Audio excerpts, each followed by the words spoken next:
Okay, good afternoon, everyone. It's 2 o'clock. We're here for the Standing Committee meeting on the Department of Premier and Constitutional Matters. So I'd like to open the meeting with a moment of silence.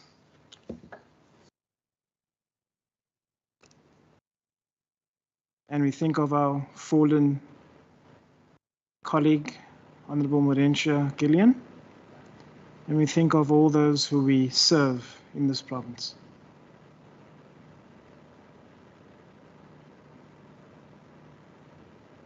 Thank you.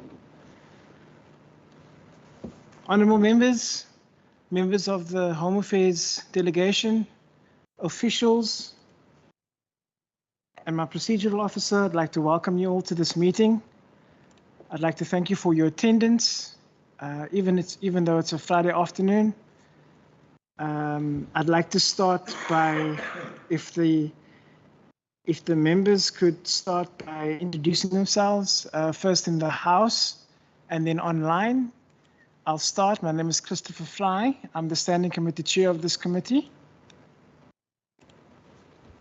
Thank you, Chairperson. My name is Cameron Dugmore, also a member of this committee. Thanks. Good afternoon, Deirdre Bartman. Members online. Good afternoon. I'm Peter Murray, member of the committee, I think.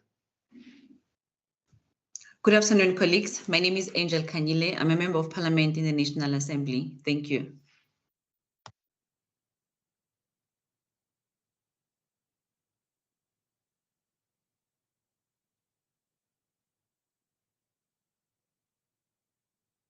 Okay, is there anybody else online? I can't see so well.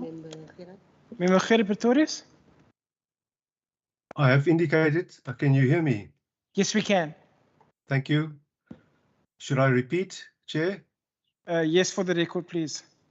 For the record then, Chair, thanks for the welcome. I'm Gerrit Pretorius. I'm a member of this committee. Thank you very much. I'm going to ask the Department of Home Affairs if you could introduce the delegation, starting with Mr. Ricardo Abrams. Chairperson, good afternoon. Good afternoon to the committee members. And thank you very much for the opportunity to represent the department this afternoon. My name is Ricardo Abrams. I am currently the acting provincial manager of the Western Cape Province Department of Home Affairs. In the meeting today, accompanying myself is Ms. Armin van der Berg from the provincial office. We have Ms. Bongiwe Sakauli. She is also in the metro. She's our district manager for operations within the metro and surrounding areas. We also have Ms. Amgad Michaels that's in the meeting. She is also a district manager responsible for operations on the West Coast area. If my information serves me right, we also have Mr. Naka. Mr. Naka is our district manager operations, responsible for the Garden Route and Karoo areas. Those are the members within our delegation, Chairperson, that is here at your request to engage on matters relating to home affairs in the province. Thank you.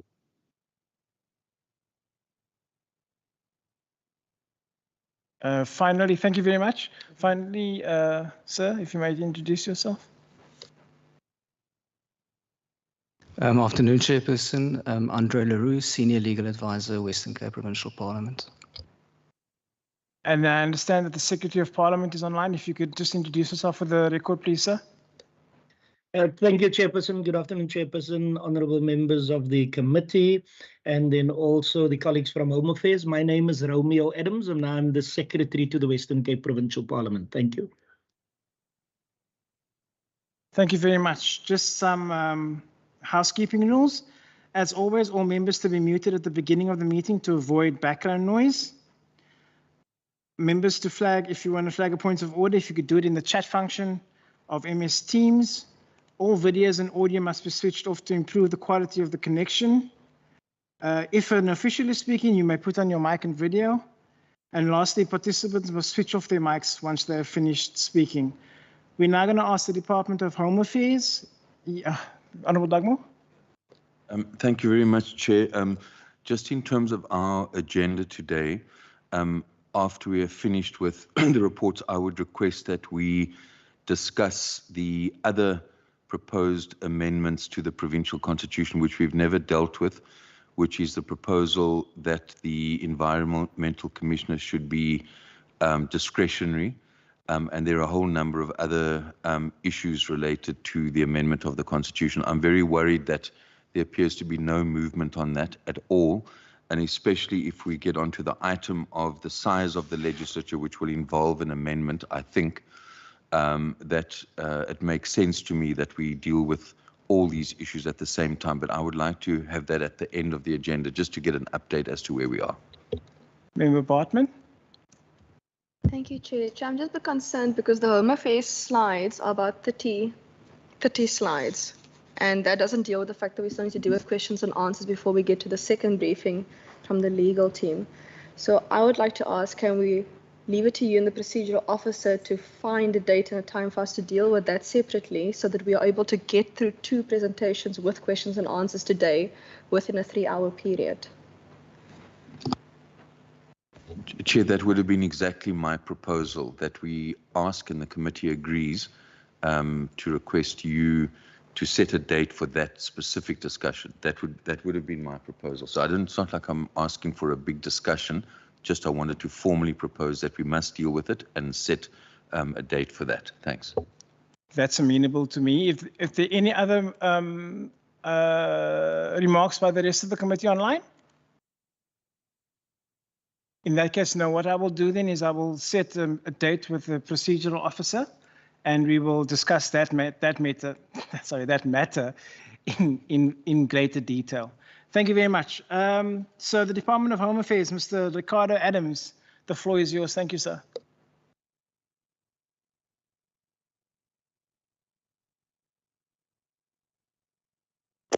Chairperson, once again, thank you very much.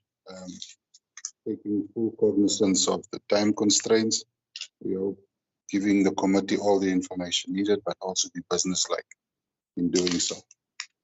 The Department of Home Affairs today would want to present to the committee the status of operations of the province. And Chairperson, in terms of the presentation, just your guidance, if the Secretariat on your side is able to project, or should we from our side project onto your platform? Okay, can you project on your own, sir? Thank you. Your side? Thank you very much. Can you do the honors, please? Thank you. If you can pass slide 1. Very Chairperson and members, part of the overview to today's presentation is giving a geographical layout of how the department operates within the province in terms of layout. We also have a high-level overview of the department's management structure. Also at 3, we have the governance structure and the organizational model that we work on. We also have, for the sake of this committee, given an outline of where our offices are located within the province. And 2 is our queue management practices. Under the next column, you would have service delivery initiatives that is currently underway in the province. The first one under service delivery initiatives would be the schools projects. Under the second one is the ongoing assistance to specific areas of need, especially in areas where there is disaster or emergencies or imminent need based on circumstances created within the province. And then our outreach programs, which deals with high volume outreach programs in areas not necessarily serviced, such as the West Coast High Impact program recently completed. We also have, for the committee's consumption, our annual performance layout and how our province is performing. And also in terms of that, item 2 is the immigration targets and how we perform under immigration. So that is just for content. If we can go to the substance of some of the slides. Next slide, please. Chairperson, for the committee's consumption, I think this is a well-known picture, but for our spread, the Department of Home Affairs at this point in time is located as indicated. We are within 5 of the districts. We have 1 office in the metro. We, as far as possible, is spread throughout the 5 districts within the province. Offices will be provided at other slides following. The department is also represented at ports of entries within the province. Western Cape province has 3 seaports at Saldanha, Mossel Bay, and Cape Town.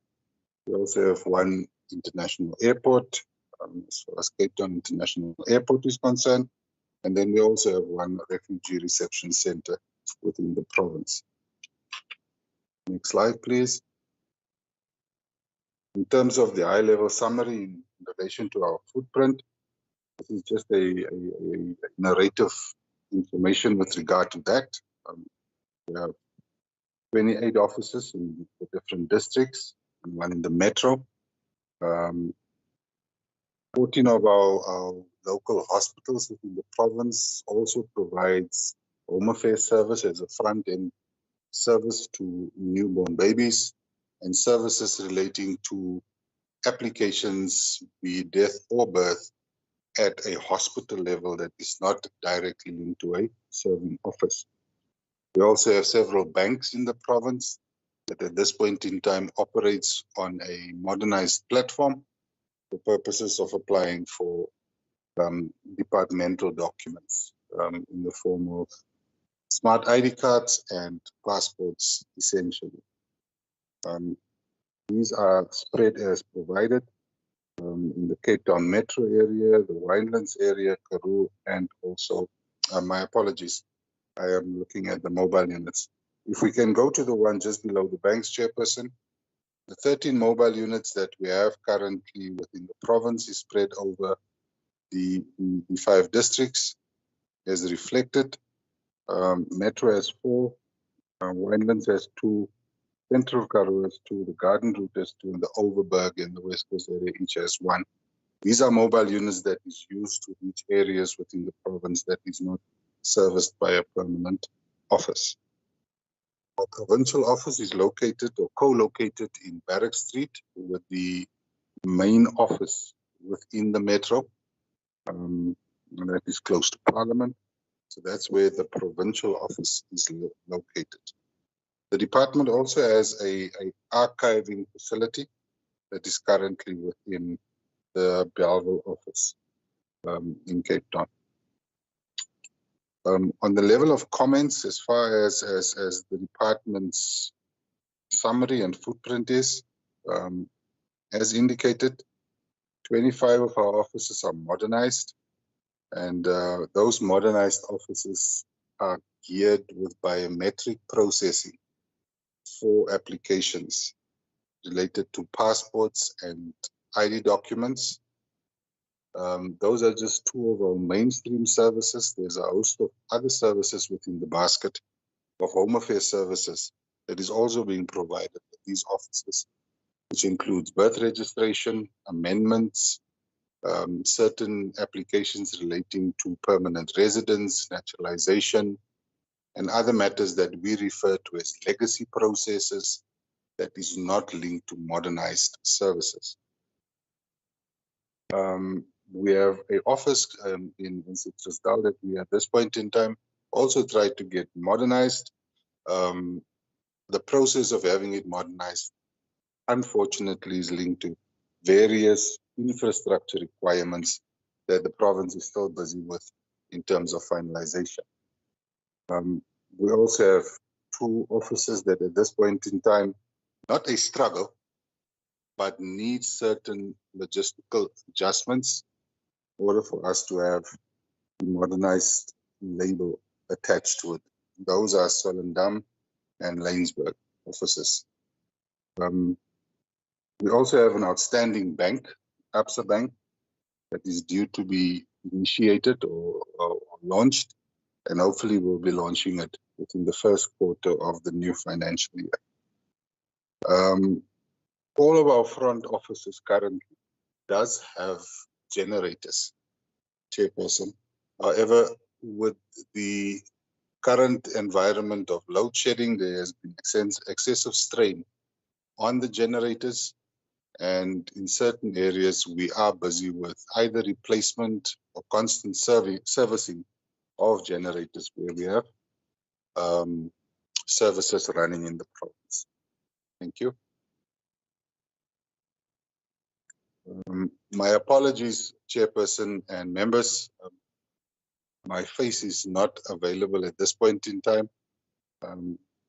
Almin indicated that not all of us are photogenic, so she decided not to abuse the members with my face on the presentation. But this is a layout of our management. A number of the managers are inside. One of the members that might not be here is Ms. Valentine. Ms. Valentine is our coordinator on immigration matters. And then we also have the Director of Finance, Ms. Rorisan Klo, who is a Director of Finance within the province. Next slide, please. Oh, sorry, and Ms. Almin van der Berg, who is in our engine room. Ms. Almin van der Berg is our coordinator. She is in the provincial office dealing with the coordination of all our functions. On the next slide, we have the layouts of the members of the operating structures. Currently have 3 district managers responsible for operations. And in terms of provincial responsibilities, they have been divided in the different district municipalities as indicated on the slide.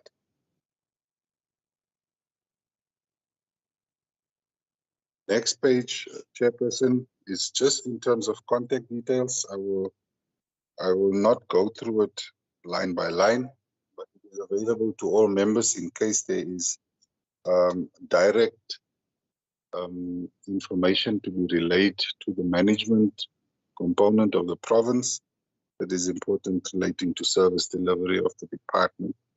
Chairperson and members, you are welcome to contact us. And where possible for service delivery matters, we will assist as far as possible. Right, Chairperson, with your indulgence, and please correct me if I'm wrong, the alphabetic list of the Western Cape offices is provided also for your own consumption, location, and also what is classified in terms of its volumes, either small, medium, or large, and also whether it serves predominantly rural or urban areas.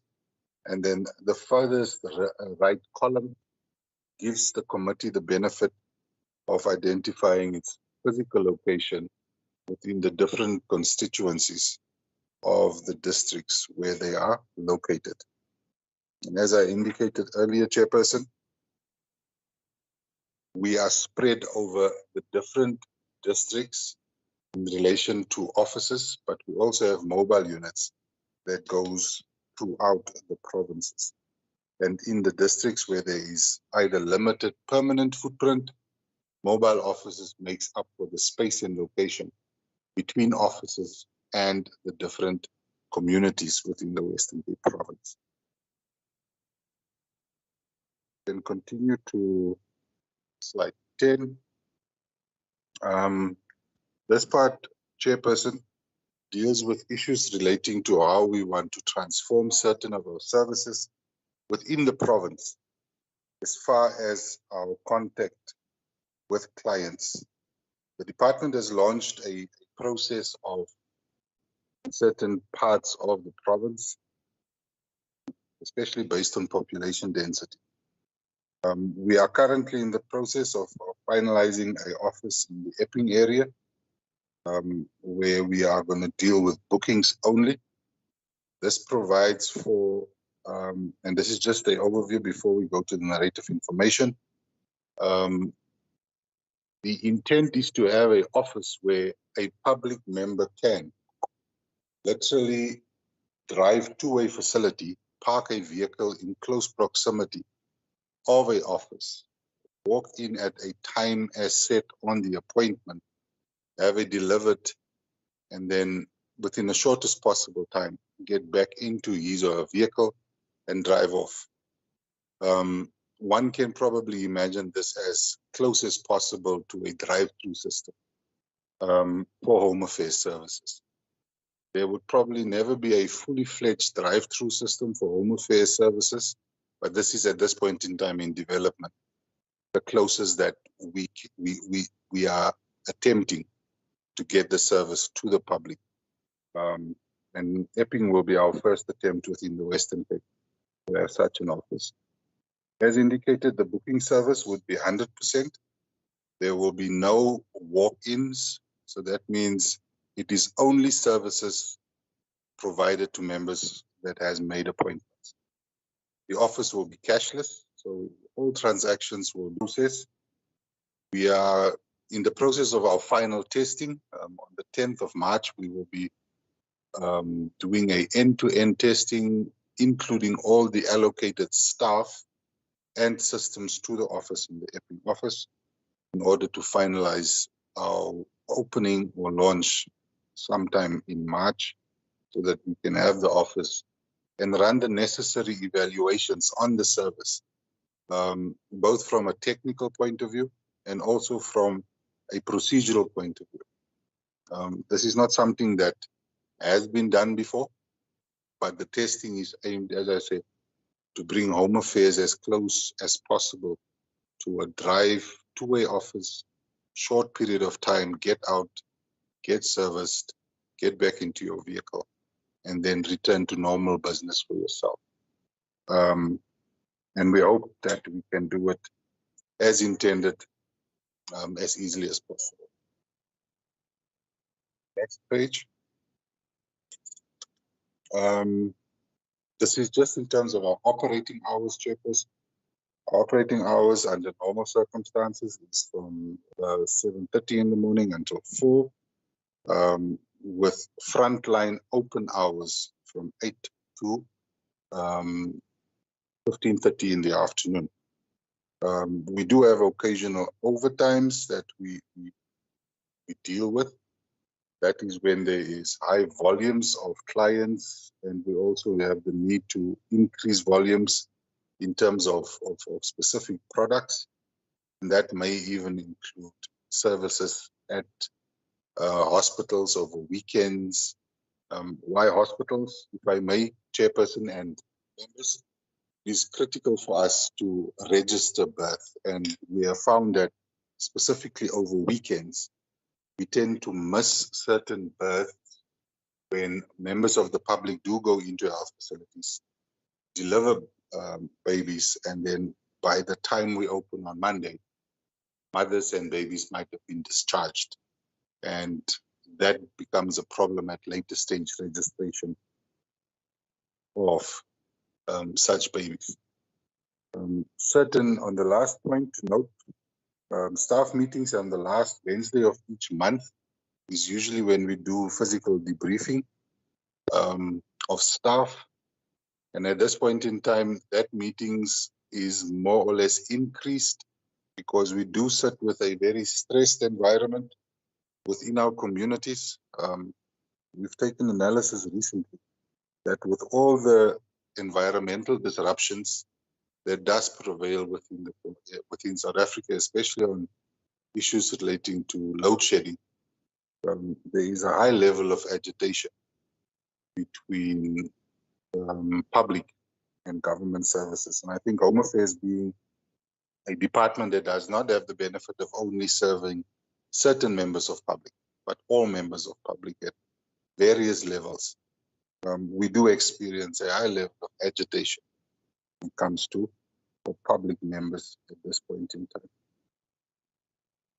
Can move on. In terms of the Western Cape mobile units structure, This is an extension of the offices as indicated earlier, Chairperson. We currently have a number of mobile units that operates within the province. It's allocated as indicated earlier. We also have a number of units that we also had to dispose due to long usage. Currently, I have a request for an additional 10 new mobile units that would be provided within the coming financial year. And hopefully, if received, will be designated to these offices. In Worcester, I think that the one that we are looking forward is the one in Oudtshoorn, but Malmesbury, Vredenburg, and also George and Paarl is earmarked to have new mobile units attached to them. As I said, mobile units in itself is a very costly piece of equipment, and also running cost, move in between communities and additional cost. So as far as possible, our program is to derive mobile programs within schools and remote communities. Is one that we concentrate on quite significantly between all the different districts and the metro. We stretch our mobile facilities as illustrated on the far right column, areas of service within the different districts. We have kept out for your consumption the various kilometers that some of these mobile units needs to cover on a daily basis. But in some instances, a mobile unit before reaching a community for service sometimes have to travel up to 180 kilometers single journey to such a venue for services.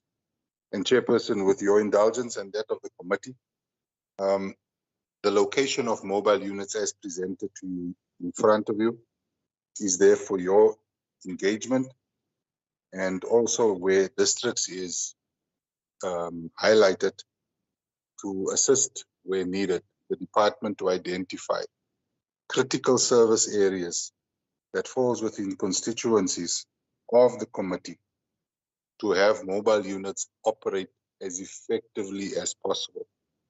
I think at this point in time, the department does work with local stakeholders within the different local municipalities, but there's always room for improvement, as was the case recently in the West Coast high impact outreach program, where our cooperation levels show that if we work together, we can reach as much people as possible within these remote areas. Chairperson, if we can go to slide 15. This deals with items relating to the WARN queues and also in terms of the management of clients within the province.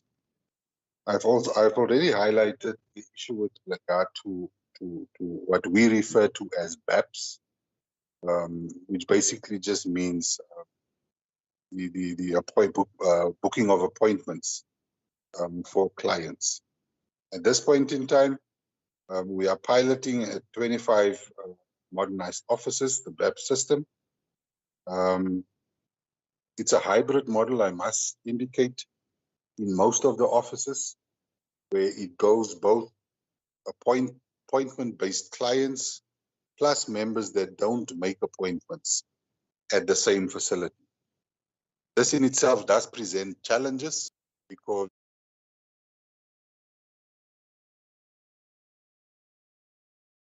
the queuing extensively. However, by makeup of the services of the department, you still have a mixed flow of clients that needs amendments, that needs permanent residence and naturalization applications attended to, and these we refer to as walk-in clients. And that's from time to time, as I said, in terms of some of our offices like in Barrack Street, Cape Town, Barrack Street, Belleville and Winelands, poses a challenge as the flow on both sides from time to time can be excessive.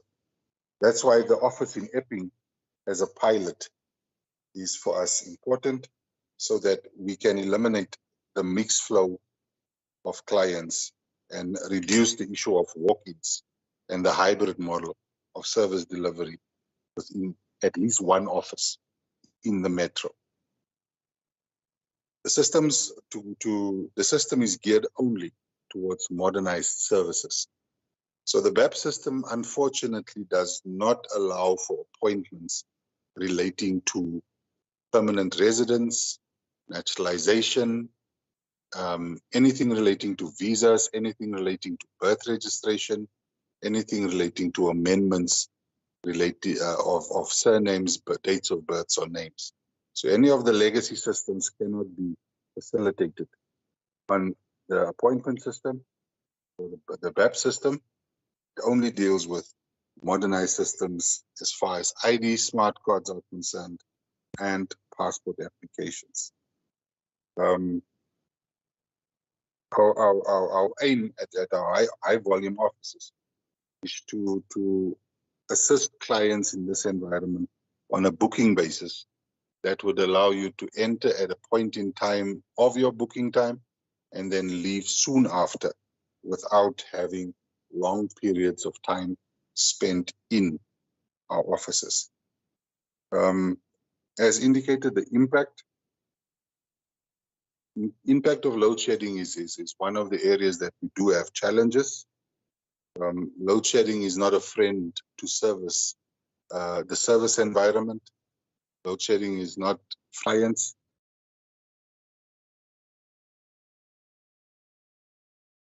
We experiencing, especially with our electronic systems, that's included. System downtimes generally is a problem.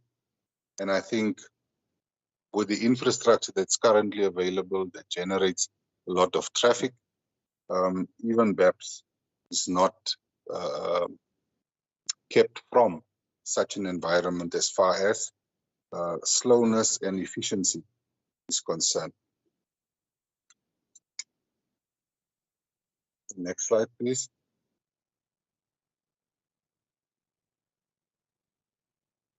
The next one is relating, Chairperson, is in terms of our strategy to assist walk-in clients.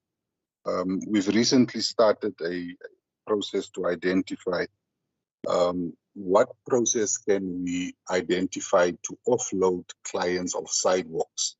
So having greater areas of queuing, but not on sidewalks. And it's not part of the presentation, but this is part of what we aim to implement within the coming months as pilots at some of our offices.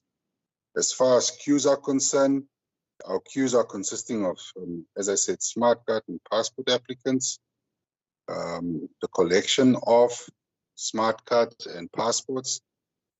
These are all applications that is systems-based, and for the committee's consumption, there is high levels of security applied to these two processes that does require biometric verification at two ends of the service, be it at application level and also at delivery of the products. On our third level, you have your legacy services to applicants. That means the birth, deaths, and the temporary ID environments, which also from time to time becomes clogged, but it is one of the services that we cannot refuse. We also have certain areas of priority that we try to facilitate in terms of categories as far as elderly is concerned, physically challenged individuals, pregnant mothers, and infants, or anyone that is in distress where possible. This in itself is something that we manage quite closely, because within the working environment, it also becomes a very disputed environment, especially for clients that queue generally. Scholars with uniform accompanied by parents is also a priority, because we would not want to have children coming to the office and then be kept out of school when it is the case for too long. In terms of offices, especially where we can reach out to clients, especially when there has been disruptions,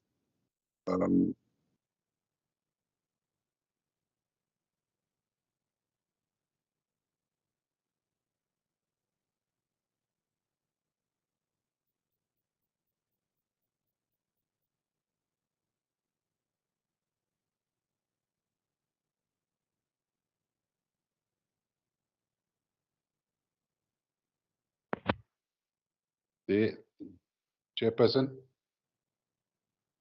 Yes, we can hear you. Mr. Abrams? Sorry, Chairperson, I think I lost you somewhere there. Yeah. You were on slide number 16. Okay, thank you, Chairperson. As far as floor workers, we also have floor workers that regularly speaks to clients that is in the waiting areas, directing them to the respective services that they need. There's also a need to direct clients prior to entering offices to have the proper supporting documents for applications. As far as managers, office managers and supervisors are required to continuously communicate. As I said, the volumes do require multiple ways of dealing with clients within the different offices. One of the offices that we do take specific interest in terms of the volumes is your Barrack Street office. And Chairperson and members, if any one of the colleagues present has phoned me and asked for direction to the closest office, I would usually direct them away from Barrack because of the high volumes that we receive at Barrack. The department has also purchased chairs where we try to, as far as possible, make it easier and more comfortable for members to wait for services. This in itself is a drop in the ocean in trying to alleviate the waiting period, and therefore it's just an initiative. And I think for this platform, Chairperson and members, for the Metro, Barrack Street poses its own challenges because the building that we occupy is a building that has been registered as a heritage building, and therefore amending or reconstructing anything onto, in front, or against is not easily permitted or at all permitted by virtue of its heritage classification. So that in itself, from time to time, presents a challenge. Some of the other facilities, we are at this point in time trying to look at alternatives, as I indicated, to offload clients of sidewalks into more manageable spaces for queuing. Thank you. The next slide deals with the service delivery initiatives of the province. During the current financial year, Chairperson and members, we have concentrated extensively and worked with the Department of Basic Education in the province in order to deal with the documentation of learners. This is specifically identified as learners in grade 12. For the year thus far, we have dealt with a number of grade 12 learners based on the information that we do receive from the department. In fact, I think at this point in time, looking at the figure of 4,500, that is the amount of learners that I think we have been engaged in terms of providing services in the different districts.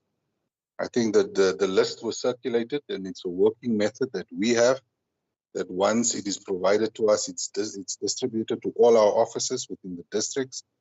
And once identified in terms of physical location, we go about servicing these learners in the different locations in the districts. Mobile units were also directed to service schools between May and September specifically.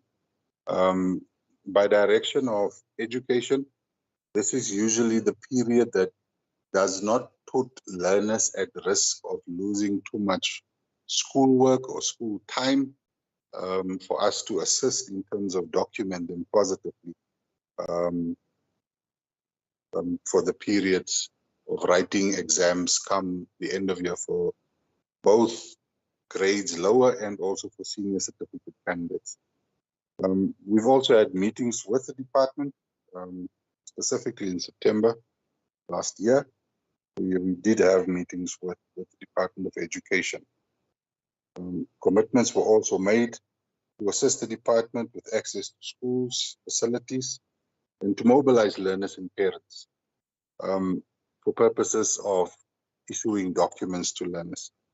If I can make a call, Chairperson, to members and everyone present, catch them early, and then you would not have problems going forward.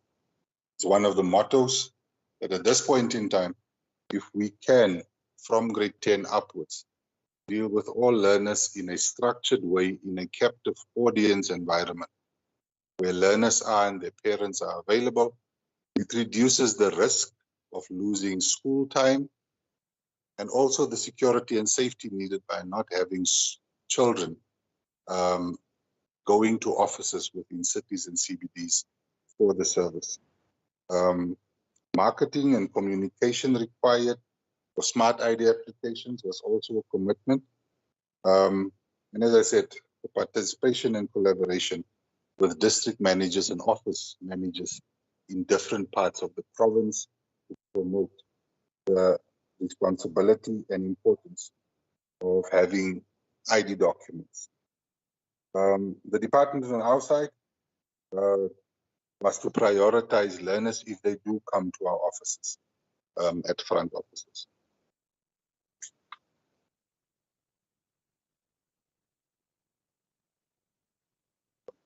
Next slide. Part of the undertaking was also to share contact details in order to forge relationships with the different managers, be it at the departmental level and also within the education scope, where circuit managers and education managers is concerned. The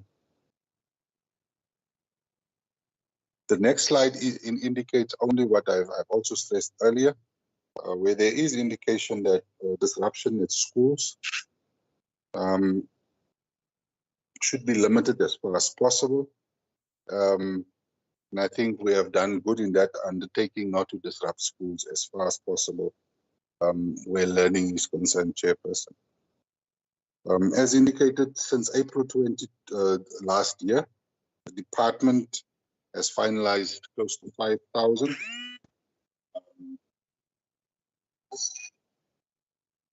within the environment. It's a good figure, but I do not think it speaks to the full complement of the amount of learners that we do have 16 and above within the province. And we further still seek to strive to have all learners as far as possible assisted within this program. Thank you, Chairperson. We can move on. The next item deals with what we in the department term as either disasters or people in distress, where departmental documentation is required. In the Western Cape specifically, it's with regard to areas where there is fires within shacks, or there has been disasters or natural disasters where documents are lost. Within the department's processes, there is provisions to waive application fees. And in this regard, we have waived fees extensively over a number of disasters. We do receive our reports and we value the cooperation we have with the province's disaster management desk, which provides us the detail and we can initiate our processes to deal with the free or the waiving of certain costs where it comes to the services of the department. In the table below is a layout of the disasters we've managed over the recent past. You'll see that it is Philippi, Denun, Kailicha, and Masipumelele that we have serviced. In that regard, we have serviced over 800 people. With the victim count at some point was over 2,000 for us to service. On the On slide 21, Chairperson, this one relates to our outreach program that we have recently finalized in the West Coast District municipalities. This was a collaborative effort which was managed by our local teams. We must highlight, as identified under item 4, that the local municipality within Bergrivier liaised quite closely. We had a number of meetings with the local mayors and MMs, and their cooperation and participation was extensively welcomed in mobilizing the communities. We had a total of 15 mobile units deployed over a period of 5 days. And as indicated, the units came from as far afield as Gauteng, the Eastern Cape, Northern Cape, and the Free State to assist the 8 units within the Western Cape.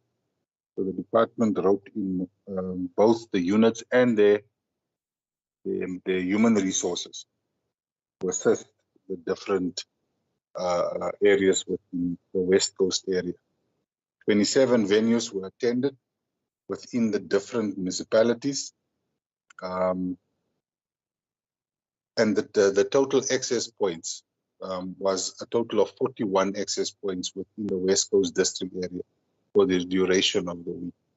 Some of the feedback received was positive, and also some require us to go back to these communities because there still remains a need for departmental services within the area. We also took our migration unit with, and during the period of the mobile unit undertakings for civic services, there was also extensive immigration services that was provided within the area that also resulted within a number of arrests of illegal foreigners within the areas that were serviced on the West Coast area. Move on to 22. Chairperson and members, this is just a layout of all the statistics that was generated for the different levels of applications. In total, 2,688 smart ID applications were taken during this program, which in itself is a good result. But I repeat, there remains a need for services within this area. The immigration inspection in local environment, I think the farming area was identified. On the 22nd, 18 undocumented foreigners were detained and deported. Employers were also charged in terms of the Immigration Act for the employment of illegal foreigners. And I think at this point in time, we are still in the process of finalizing the prosecution of the employers within this environment. Some of the inspections is still ongoing and will extend even to areas such as spaza shops. I know that within the Piketberg area, especially townships in and around Piketberg, those inspections and investigations is ongoing, especially when it comes to the spaza shop environment. On page 24, it's just some of the pictures that were taken at the different venues of outreach. Chairperson, on page 25, way forward.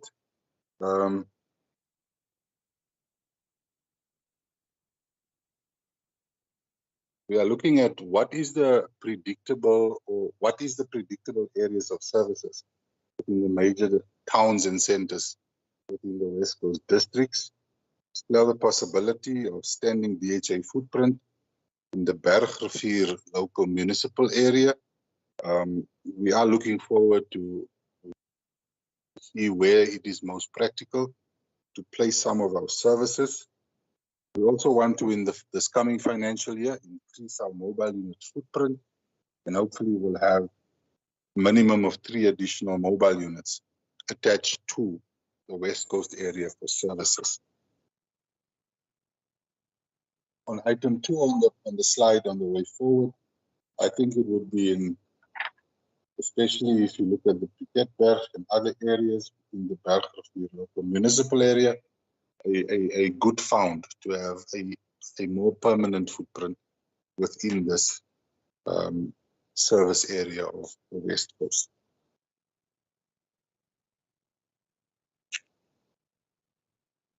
Let me go to the next slide. The next slides primarily, Chairperson, deals with the annual performance plan and annual operational plan requirements for the province. These are the tasks that we have in-house for the Department of Home Affairs as far as our local production in relation to our national objectives is concerned.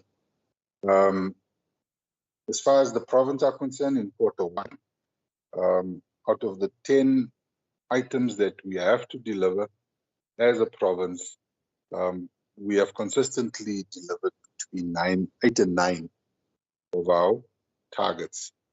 Q1, Q2, we did not reach the expected output. In Q3, we had 9, therefore not achieving 1.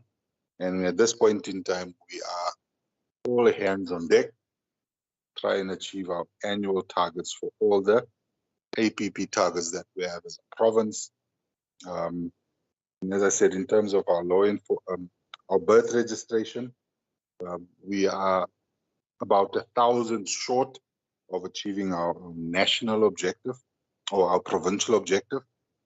And hopefully by the 10th of March, we will cross the finishing line of achieving our provincial birth registration target as set for the Western Cape province. My apologies. In terms of smart card issuance, thus far we have achieved all our targets, and we are set to achieve for the Q4 as well. And therefore, we hope to have achieved this one by the end of March. In terms of payment of invoices to service providers local, we had a few, I think it's 2 shortfalls in payment that was essentially accruals from the previous financial year as explained, but thus far we have continuously achieved our payment of service providers within 30 days of service certified.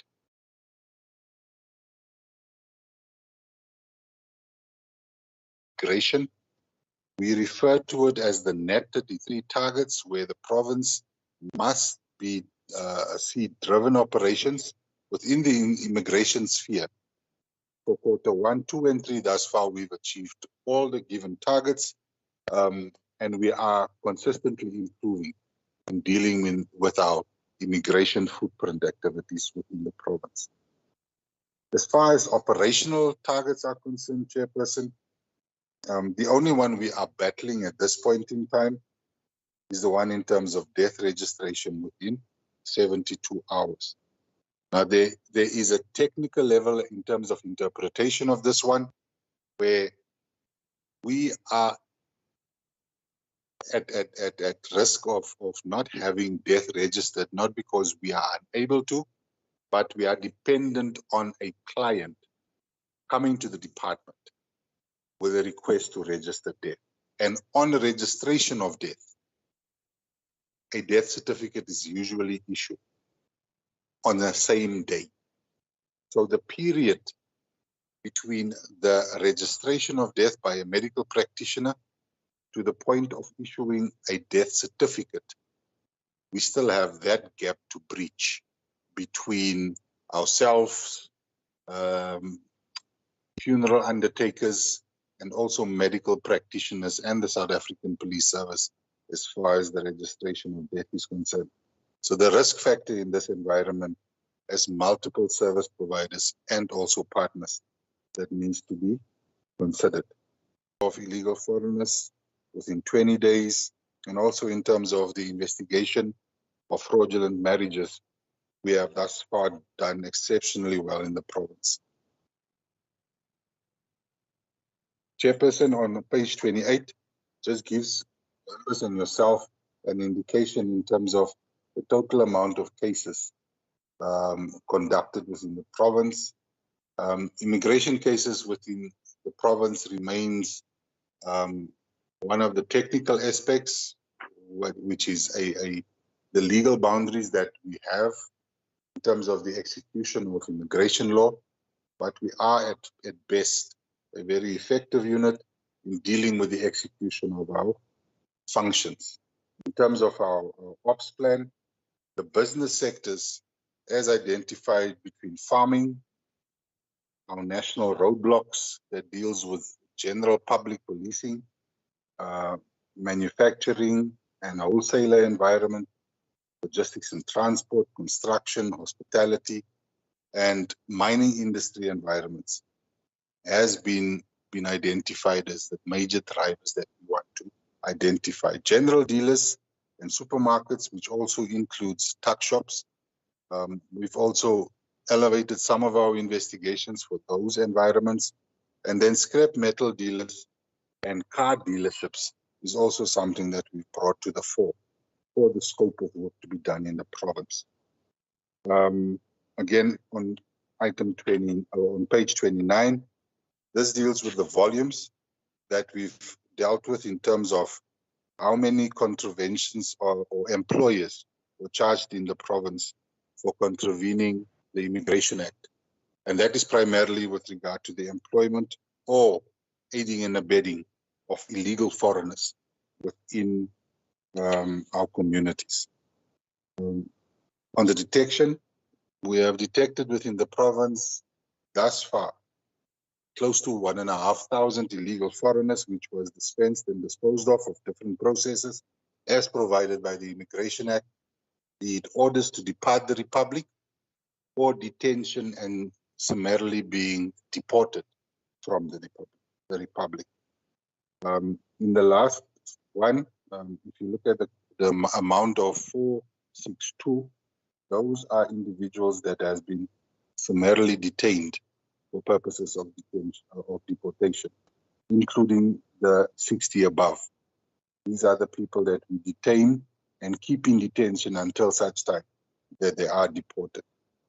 In terms of fraudulent marriages and the contravention of fraudulent marriages, our Marriages Act, the province thus far has dealt with 94 cases reported within the province for action taken by the Immigration Division.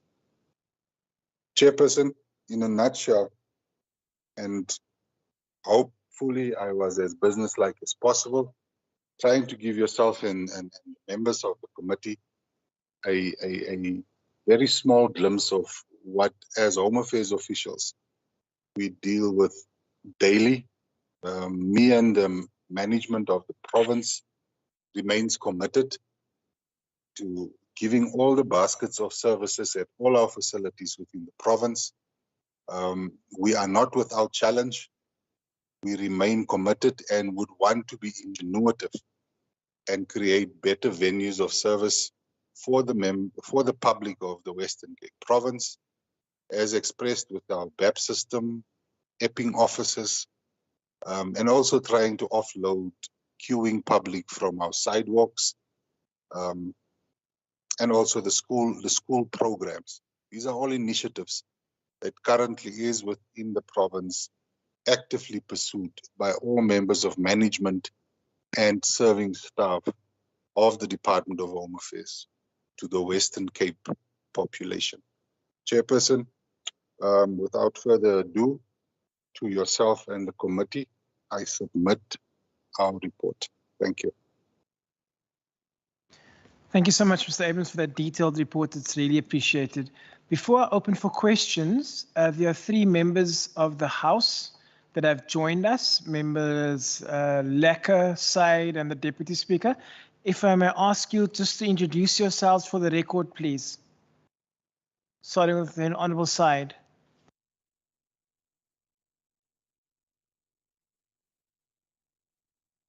Honourable Said.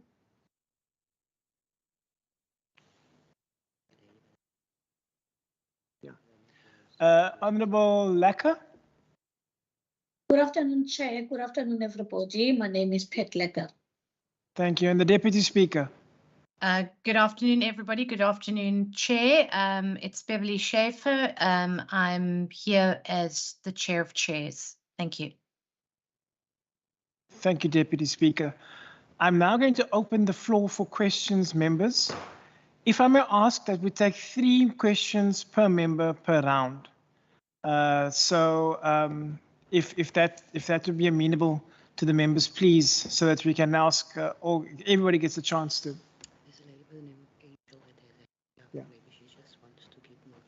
Yeah. Inside the chamber, Member Dugmore, Member Bartman. Online, I see Member Pretorius and Member Schaefer. I will start with those 4 right now. Is there not someone called AK? Yeah, that's the member of Parliament. Who's that? Angel Kanile. Oh yes, sorry. Okay, Yeah. now I'm with you. If I may, I'll ask the members of the committee. Because I think doesn't he have his hand up? Yeah, she does. So I think I'll start. Angel, Member Kanile from Honourable Kanile from the. If you could go 5th, if that's possible. Must I go now? Yeah, please. Okay. Thank you very much, Chair, and also thank you very much to the acting provincial manager, Mr. Abrams, and to all the other Home Affairs officials that are here. I think we all know that Home Affairs is under the guidance of our minister, really beginning, in my view, to be a lot more responsive to members of the public, but at the same time, there are many examples where members of the public are frustrated in terms of issues around queues and so on. But the first question but we appreciate the effort that is being made. The first question I would like to ask is on page, slide number 4. It's the reference to 4 banks. Now, I personally had a very good experience at the Standard Bank in the promenade at Mitchell's Plain, and it really was very organized, very convenient. But I note that, you know, all of these banks are all in the metro. None of these banks are, you know, that offer this service are in the non-metro. And I think that by being able to get some of these banks, and I see that there's a view here that Absa Bank is due for activation in May of this year.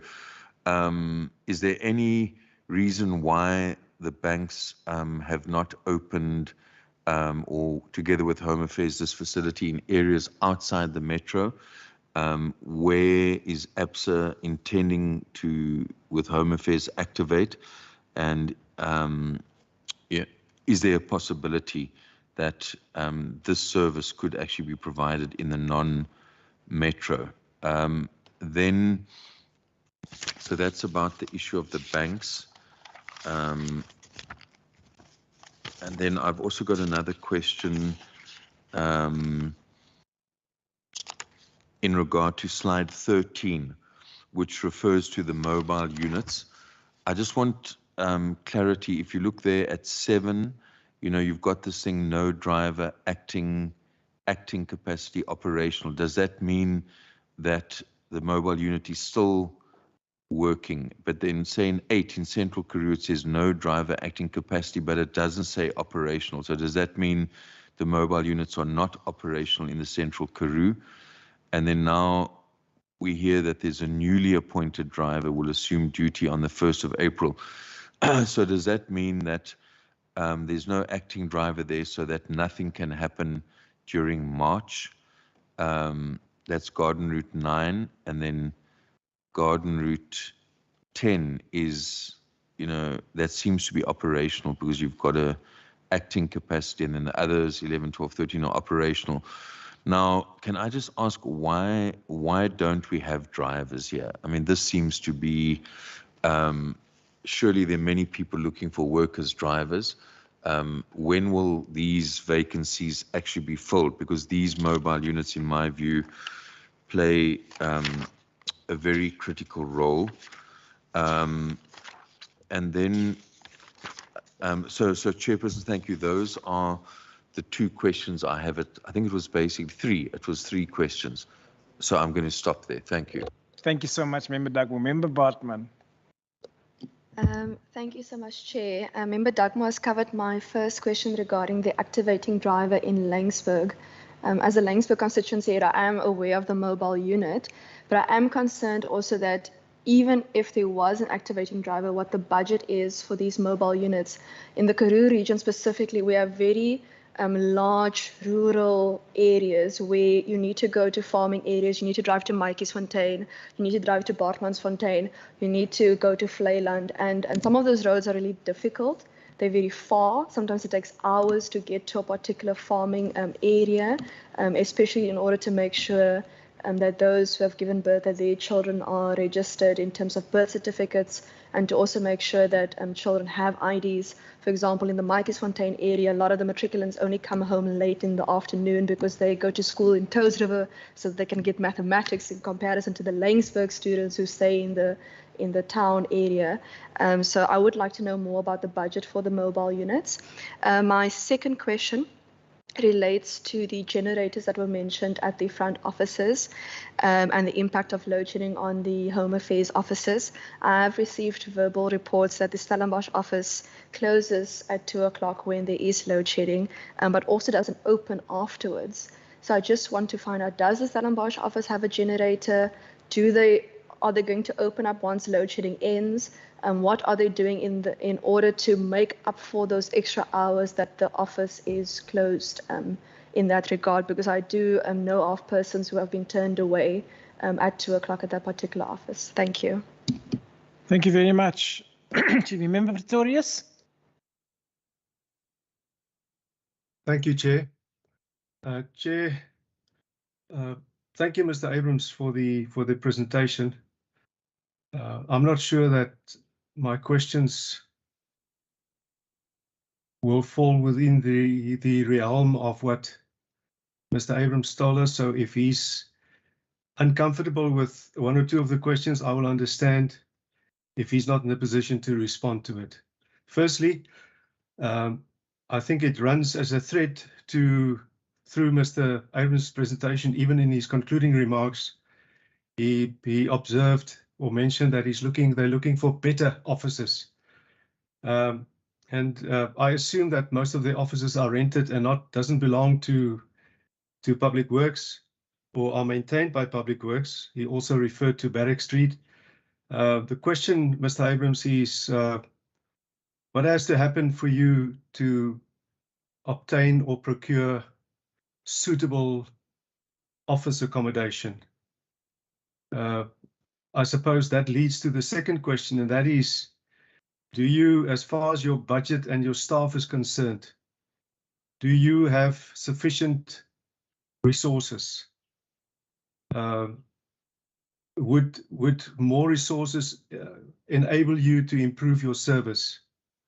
And then lastly, Chair, Mr. Abrams referred to the refugees or illegal aliens, and I don't know what else they are called.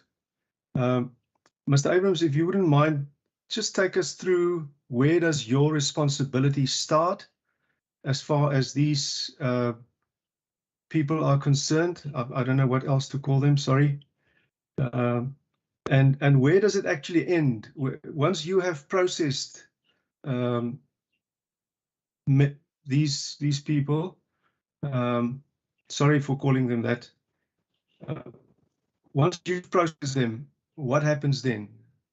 Whether they stay in South Africa or whether they actually leave South Africa. Thank you, Chair. Thank you, Member Pretorius. I understand that they're called undocumented foreigners, not illegal aliens, but that's how I Thank you for that, Chair. Thank you very much, Chair. Member Deputy Speaker. Thank you very much, Chair.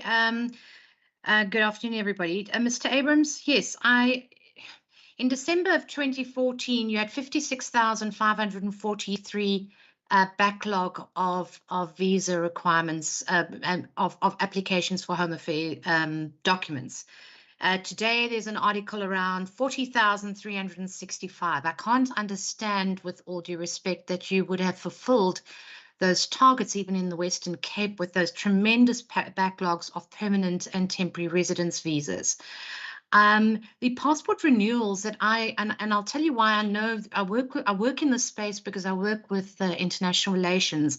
Passport renewals takes up to 2 years, and there are cases that if I don't intervene at some level, which really shows the fact that the average person would not be able to get their passports through, particularly if they are living abroad and their passports have expired.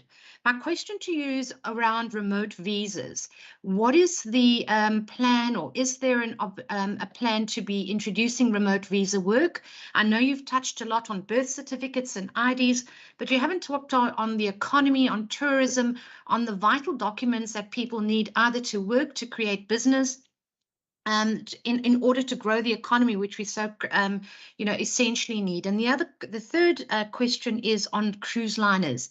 And I know that the Mossel Bay docking for large cruise liners was largely stopped because Home Affairs refused to go on board. And when I say that, I understand that they have to dock not at port, and it created a huge problem in terms of backlogs. Are also known cruise liners who have not been able to release their 3,000 passengers because of Home Affairs backlogs. So if you can just talk to some of those issues, because they're very important in the Western Cape for the economy. Thank you. Thank you very much. Honourable Kanyile.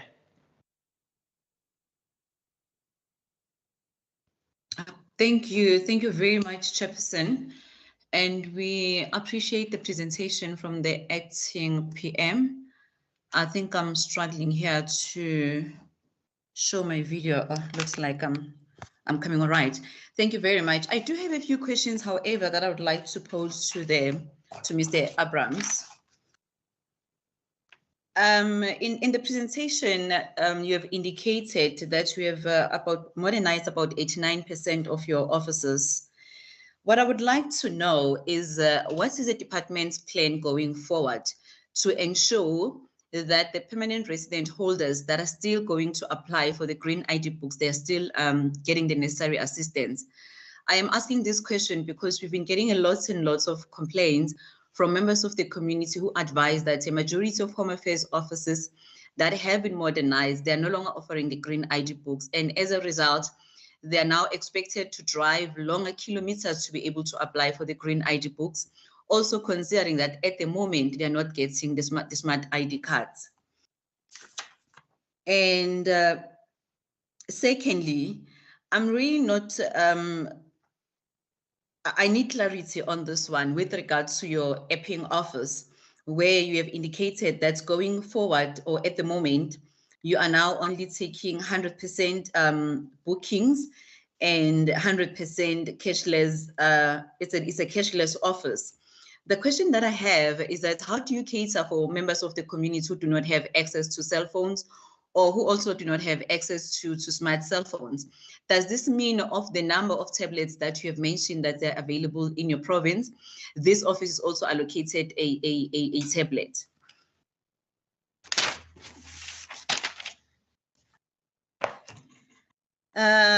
On your presentation, I did not note the slide number here. There is a slide where you were talking to the performance target, and we do, however, note that there were improvement on other areas.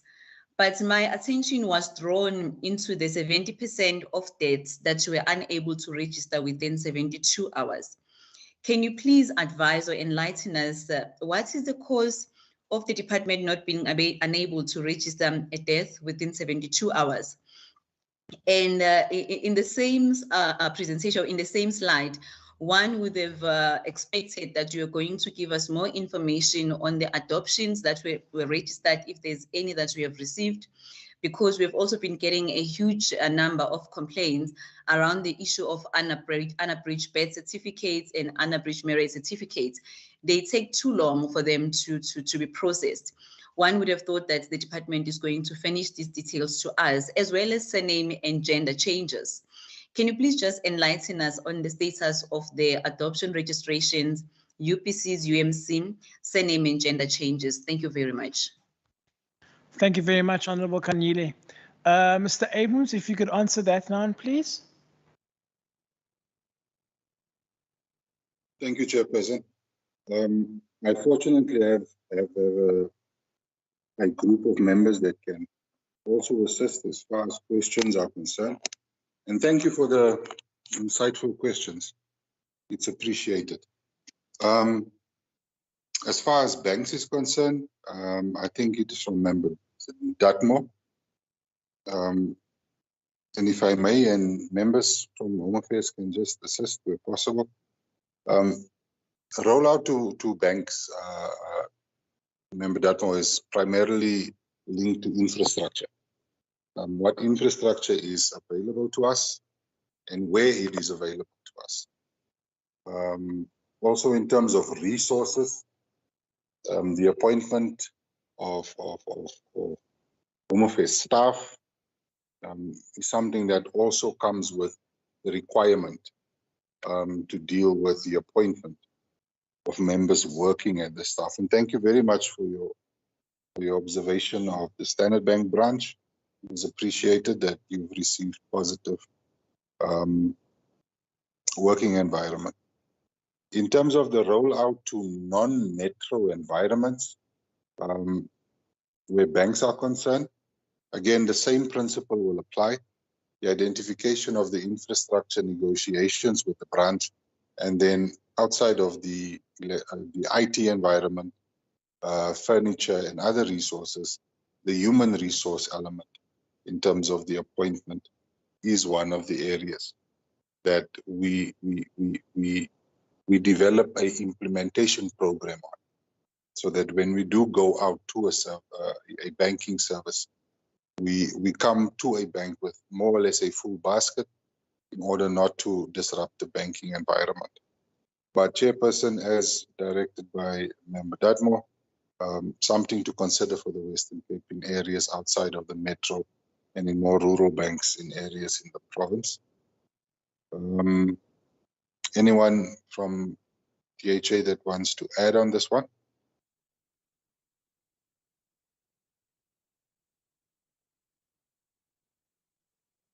If not, Member Dutmore also raised the issue with regard to the acting capacities of mobile drivers as reflected in our presentation. Yes, in certain areas we do not have appointed drivers, and we do have therefore the benefit of some of our local staff that does have the require or the prerequisite driving permits, who is then co-opted to act in that regard. We have recently been awarded resources for the appointment of certain positions. We've also prioritized or reprioritized a process of trying to get one of the more permanent appointees within the Karoo area for a driver for our mobile units. So it is primarily based on the availability of resources within the human resource environment, where these kind of appointments can lead to empowerment and the appointment of the required resources. Again, any of the members from Home Affairs that wants to add?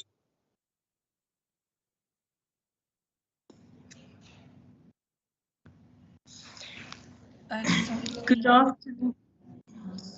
Good afternoon, colleagues. I'm Sharon. Yes. Just once again, I wish to express apologies for Dr. Naka from the Garden Route and Central Karoo district. So I'm representing him here today. I just wanted to add with regards to the mobile units, just to indicate, yes, we have people that are acting as mobile drivers. So no service delivery is being hampered, particularly in Central Karoo and in the Garden Route area, particularly Essagua, Knysna areas. So we have the mobile units that have a weekly program or second weekly program in those communities. I thought I just needed to add that because we are working in those areas, and in particular also Klein Karoo. Thank you very much. Chairperson, just on a point of order. Sir. Sorry, just before Home Affairs continues. Chairperson, I was, to be honest, a bit confused when I saw that a member of the National Assembly was in this meeting. Now, you know, from my point of view, this is actually quite unprecedented, because normally if we have guests, you know, members of the legislature ask the questions, and then if there's a guest, and now I'm also informed that this particular member, Angel Kanyile, is also the DA National Assembly Shadow Home Affairs Minister. So I would like to first of all ask, you know, who invited the honourable member, and also to ask you to make a ruling that members of the legislature should ask questions, and if there are members of the public, because I think you can imagine if we create a precedent where members of the National Assembly come to any of our committees and are effectively treated like members of the legislature, I think we're going to have a serious problem. So, Chairperson, could you please, and I don't want to, you know, disrupt the program here, but I wasn't aware, and now I'm informed that the member is actually a member of the National Assembly and has got a DA shadow hat. I just think we're running into serious, dangerous ground here. She should either be a guest and then request an opportunity to ask questions after us. But could you please clarify, Chair? Before I clarify, Member Bartman. Chair, it's not that members of the National Assembly has never been in our meetings before. I mean, in economic development previously, when I was still in the economic cluster, we had National Assembly members attending our meeting. I'm not sure the point regarding political parties, because she is a member of the National Assembly first as well. The same way I'm also part of the Democratic Alliance, Member Dagmo's also part of the ANC, but we're also members of the Provincial Parliament in this meeting.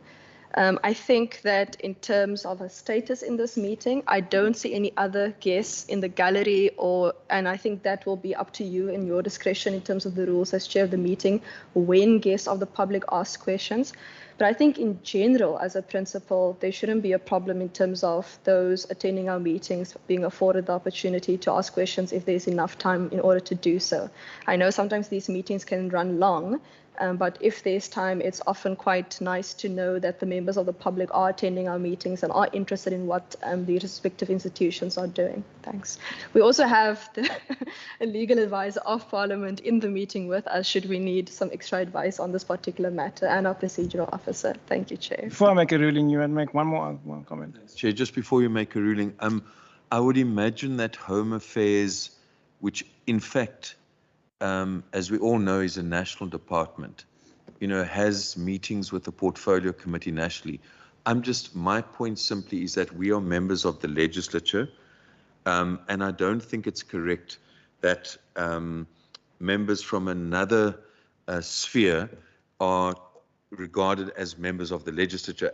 If they come as a member of the public, and after we've got a long agenda here today. Imagine if 5 members of the National Assembly came here and they all were like us asking questions. It's just going to become untenable. I don't have an issue if the member has an opportunity to ask a question afterwards, but we have got limited time.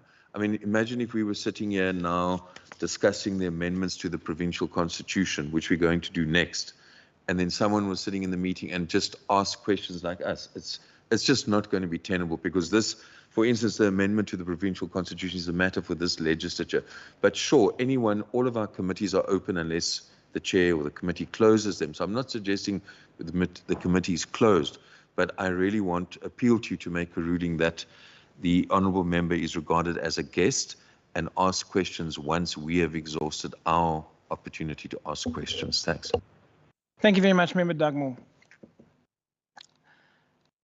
Yes, when the notice of the meeting went out, the Honourable Kanyile expressed interest because she saw the meeting announcement. I don't recognize her as an honourable member from the DA. I recognize her as a member of parliament, and in this case, I would recognize her as a guest. I've taken one round of questions, and as on my discretion, I've asked her to be included in that round of questions.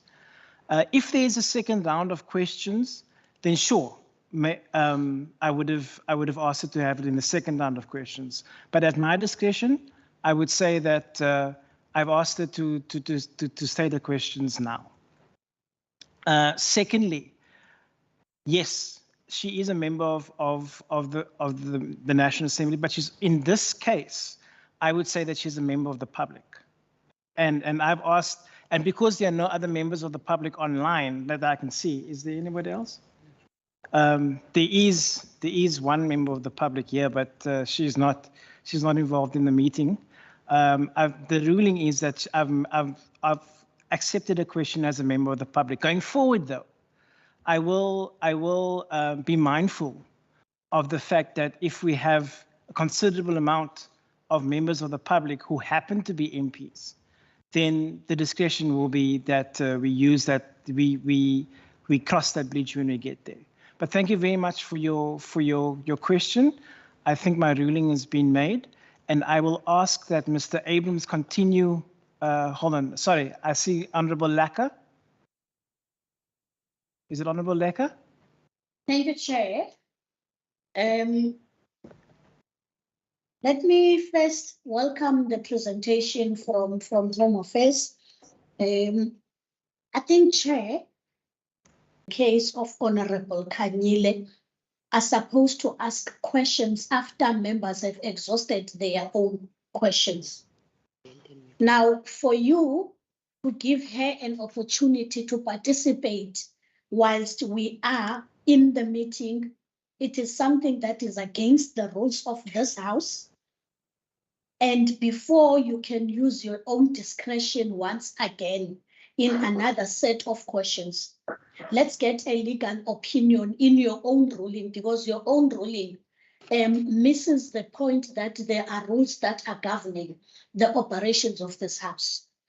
Let me ask a question in reference to a presentation that has been made in this meeting.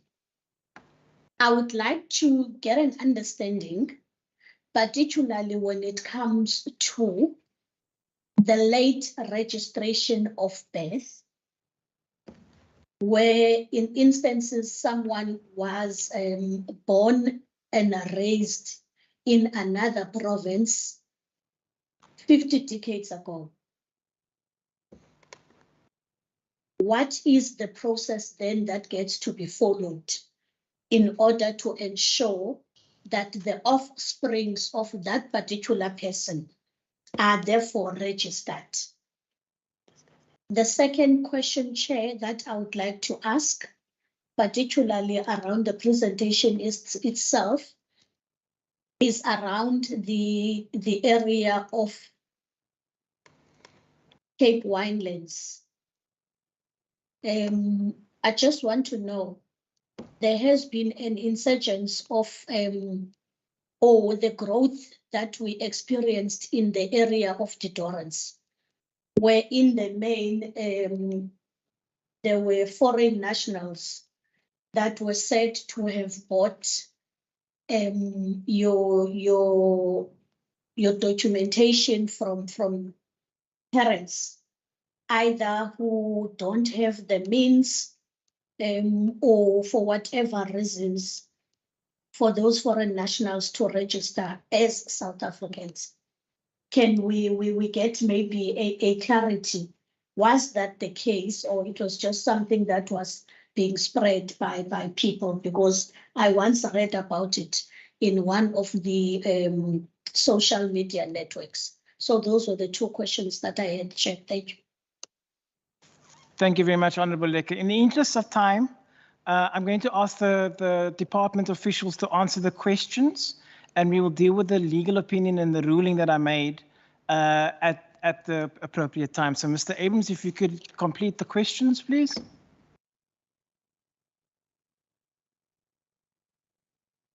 Thank you, Chairperson. Having completed the questions as highlighted by Member Dunmore, can we then go over to, I think it's Member Bartman. First question relates to the same environment of the drivers. I think Ms. Davids has responded, and hopefully to your satisfaction as the member. Chairperson, relating to the budget allocated per mobile unit and physical location within the province, that can be made available. Unfortunately, in the documents we have in front of us, we don't have easy access to the budget for purposes of this exercise. And with your indulgence, can be provided via the Secretariat. If so accepted. On the matter with regard to generators, especially relating to Stellenbosch, can we ask the relevant district operations manager to please respond to that one, please?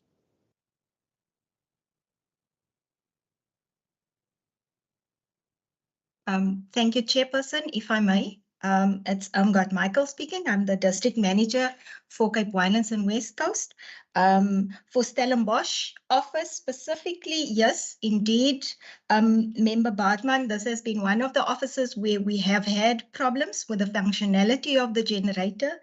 And the office manager in particular has employed a number of strategies, which include constant communication to the clients awaiting as to when load shedding would occur, as well as stationing as many as possible staff at the counters to get as many as applications in prior to that load shedding, especially also where we could the persons that have made bookings on BAPS are contacted. This does not always allows for, depending on you would realize how quick or the changes occurs within the different load shedding stages, to call those clients in an attempt to get the clients here during a period where we are not in load shedding.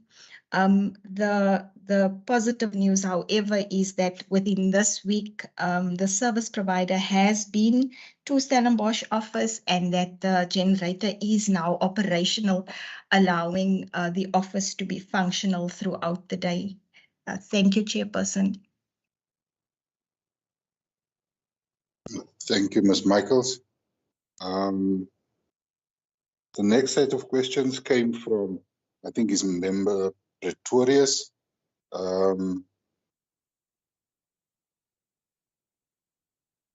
In terms of infrastructure development and footprint management, I think, Chairperson, this is a process. In terms of sufficient resources, the development of a footprint goes with planning, and the province, as indicated within the presentation, has identified certain areas where the footprint may be considered to be expanded, especially in the West Coast area.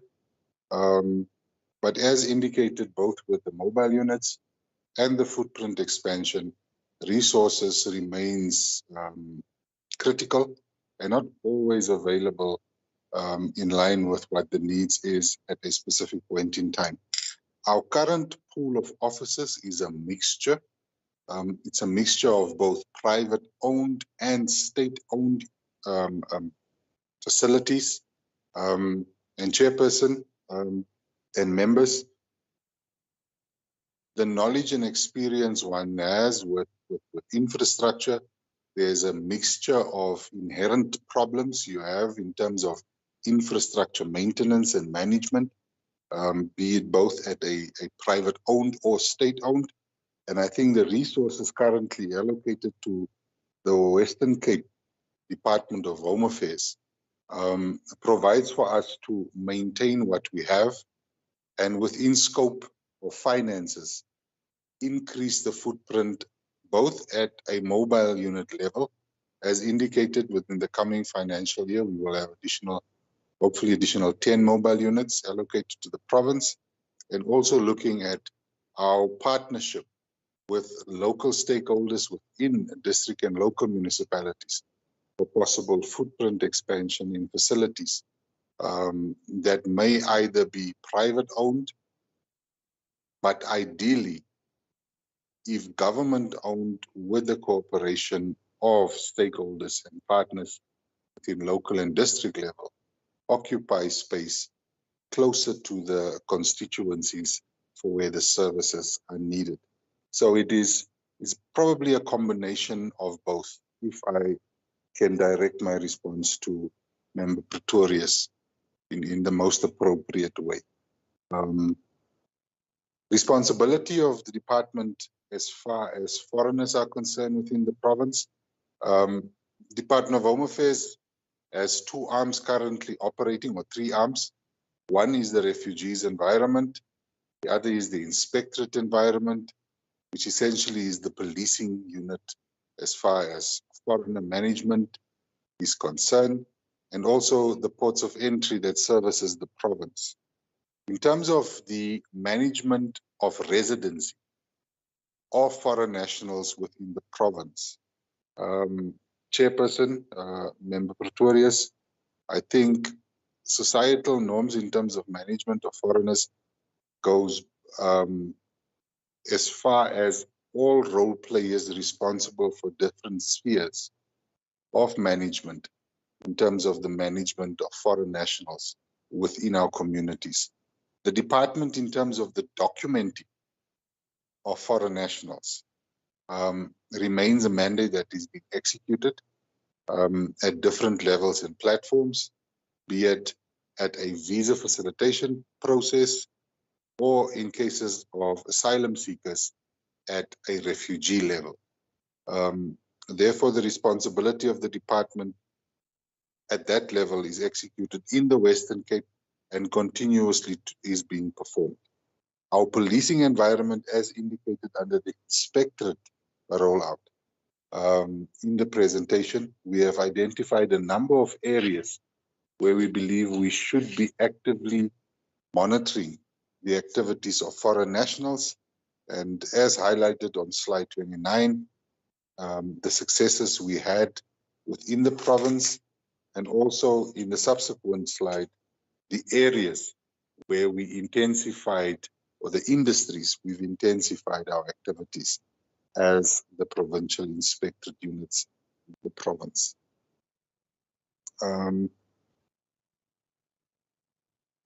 If any member of the department wants to add, please do so now.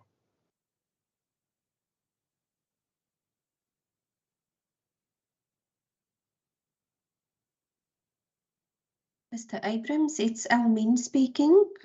Good afternoon, honourable members. I just want to add there to the presentation of Mr. Abrams that we are very heavily dependent on the facilities provided to us by the Department of Public Works. Yes, we do have, they do give us options when we procure new facilities to choose, but usually the facilities we have to compromise to fit in to what is presented to us. Thank you.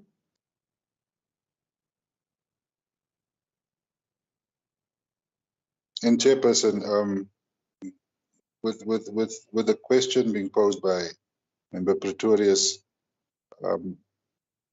the Department of Home Affairs, in cooperation with local stakeholders, especially your local municipalities, we usually find it much more pleasing if we cohabitate or work in spaces identified within the constituencies where it is already existing business of government within the Western Cape, as far as the local community is concerned.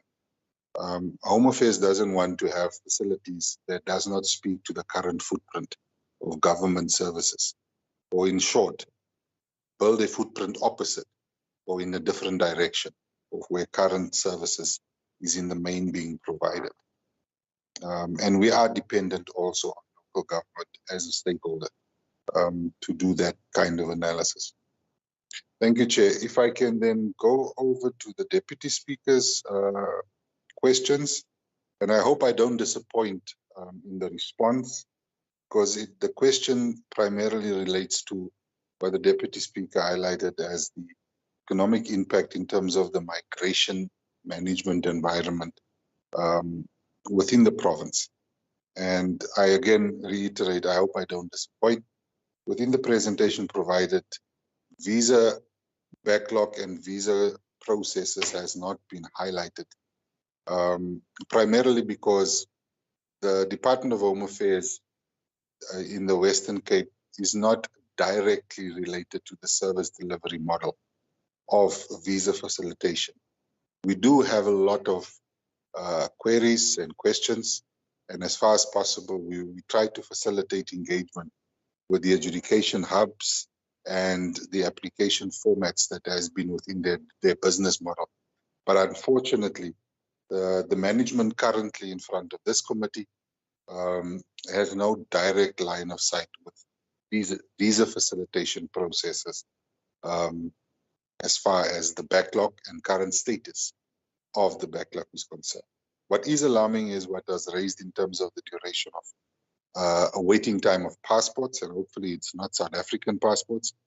And if it is South African passports that is being applied for abroad, this will be taken up at a national level as a matter of concern as raised locally by our Honourable Deputy Speaker, for them to take note of the concern raised of passport applications and the delay in the issuance thereof. The remote visa process, once again, in terms of visa facilitation, one doesn't want to speculate on responses, but rather take it to the relevant body with the urgency it needs, as it is raised by the Deputy Speaker at this level. At ports of entry level, in terms of the facilitation of movement through the ports of entry of the province, the management criteria and the operational model currently operated on also places the direct management environment to the national office. And I think the shipping delays and docking of your tourist ships at certain venues within the province will also be raised as a matter of concern. So, Chairperson, as far as the responses to the Deputy Speaker is concerned, I hope it does not bring much disappointment, but I can assure you the urgency of it raised with the different portfolios that deals with these individual competencies within the department. As far as the economic responsibility or the impact of development is concerned, I think the Department of Home Affairs, within the mandate that we are tasked to do, we identify with the importance of our traveling public, be it for job opportunities, economic opportunities, who needs to leave South Africa and having documents. We, as far as possible, continuously aim to improve our service delivery platform in issuing of South African passports to our traveling South African public for purposes of economic activities outside of South Africa. And hopefully in that environment, we can continuously make an impact to support the province's economic drive or economical drives. Chairperson, with your guidance, in terms of the responses, I would go to Member Kanyile with regard to the response. Is there any member within Home Affairs on the response of Deputy Speaker that wants to assist or add?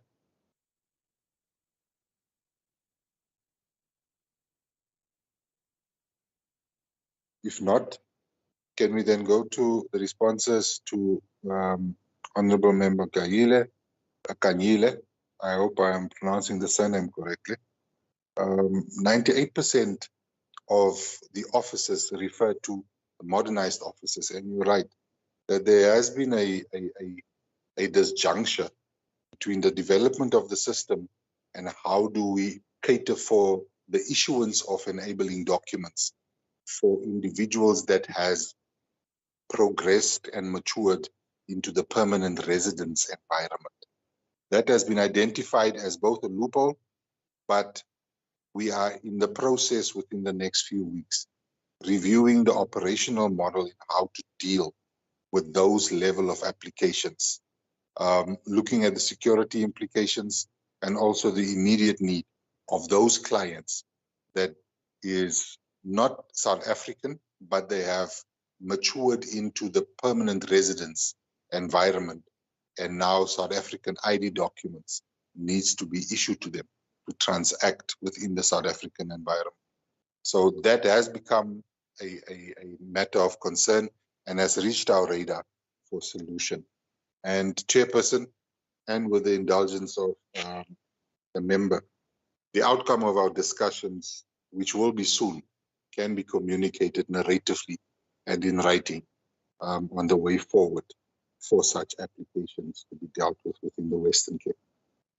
As far as Epping is concerned, at this point in time, it's a pilot that we want to see how we can efficiently increase our footprint, and also, as I've indicated, where efficiency brings technology into play in terms of providing services to our public.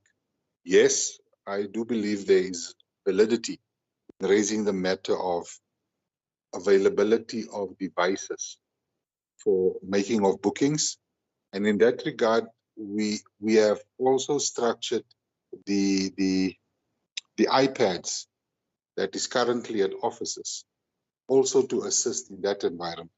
So if a member that does not hold a smart device wishes to make an appointment at office level, that service can also be provided for a later appointment to be made at a location identified by a client. And if in that case, Epping, we would be able to provide that service using what is currently the iPads at the offices in question. So hopefully that answers that question. In terms of statistics, as far as adoption and change of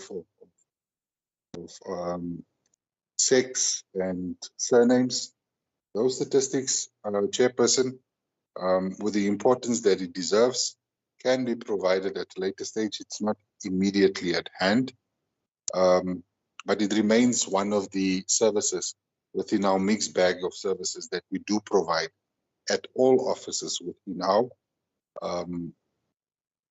mixed offices, being any of our offices in the province. So these are the services under legacy that we do provide. The last question that I want to place on emphasis and probably give guidance to Chairperson, in the question that Member Kanyile asked, what seems to be the problem for us not registering death at the rate as we expect? We, at certain levels of the death registration process, is not in control of the time it takes for a public member to come to the department to physically register the passing of a member of the family. That stays in the hands of the family and sometimes the undertaker for the duration from the point of the deceased being registered as passed to the point of the registration of death at the Department of Home Affairs. So that part at this point in time is not totally in the department's control, but more in the hands of both the family members, sometimes due to the nature of the death, at the hands of medical personnel, and then also at certain levels at the hands of the identified funeral undertakers identified by family members. In that regard, anyone that wants to take from Home Affairs an extension or extend, Almin, I see your hand is up. Thank you, Mr. Abrams. If I could just add, Mr. Abrams, or inform the members that the department, our national office, have acknowledged the fact that they do have backlogs, especially in the area of unabridged birth certificates, as well as name and gender changes. To this effect, we have appointed that you might be aware of the digitization project, in which our minister committed to appoint the interns, whom will assist us with the digitization of our records. That process has started, but there's also backlog teams currently working on backlogs, and from a front office perspective, from which end we are now presenting, we can definitely feel the difference.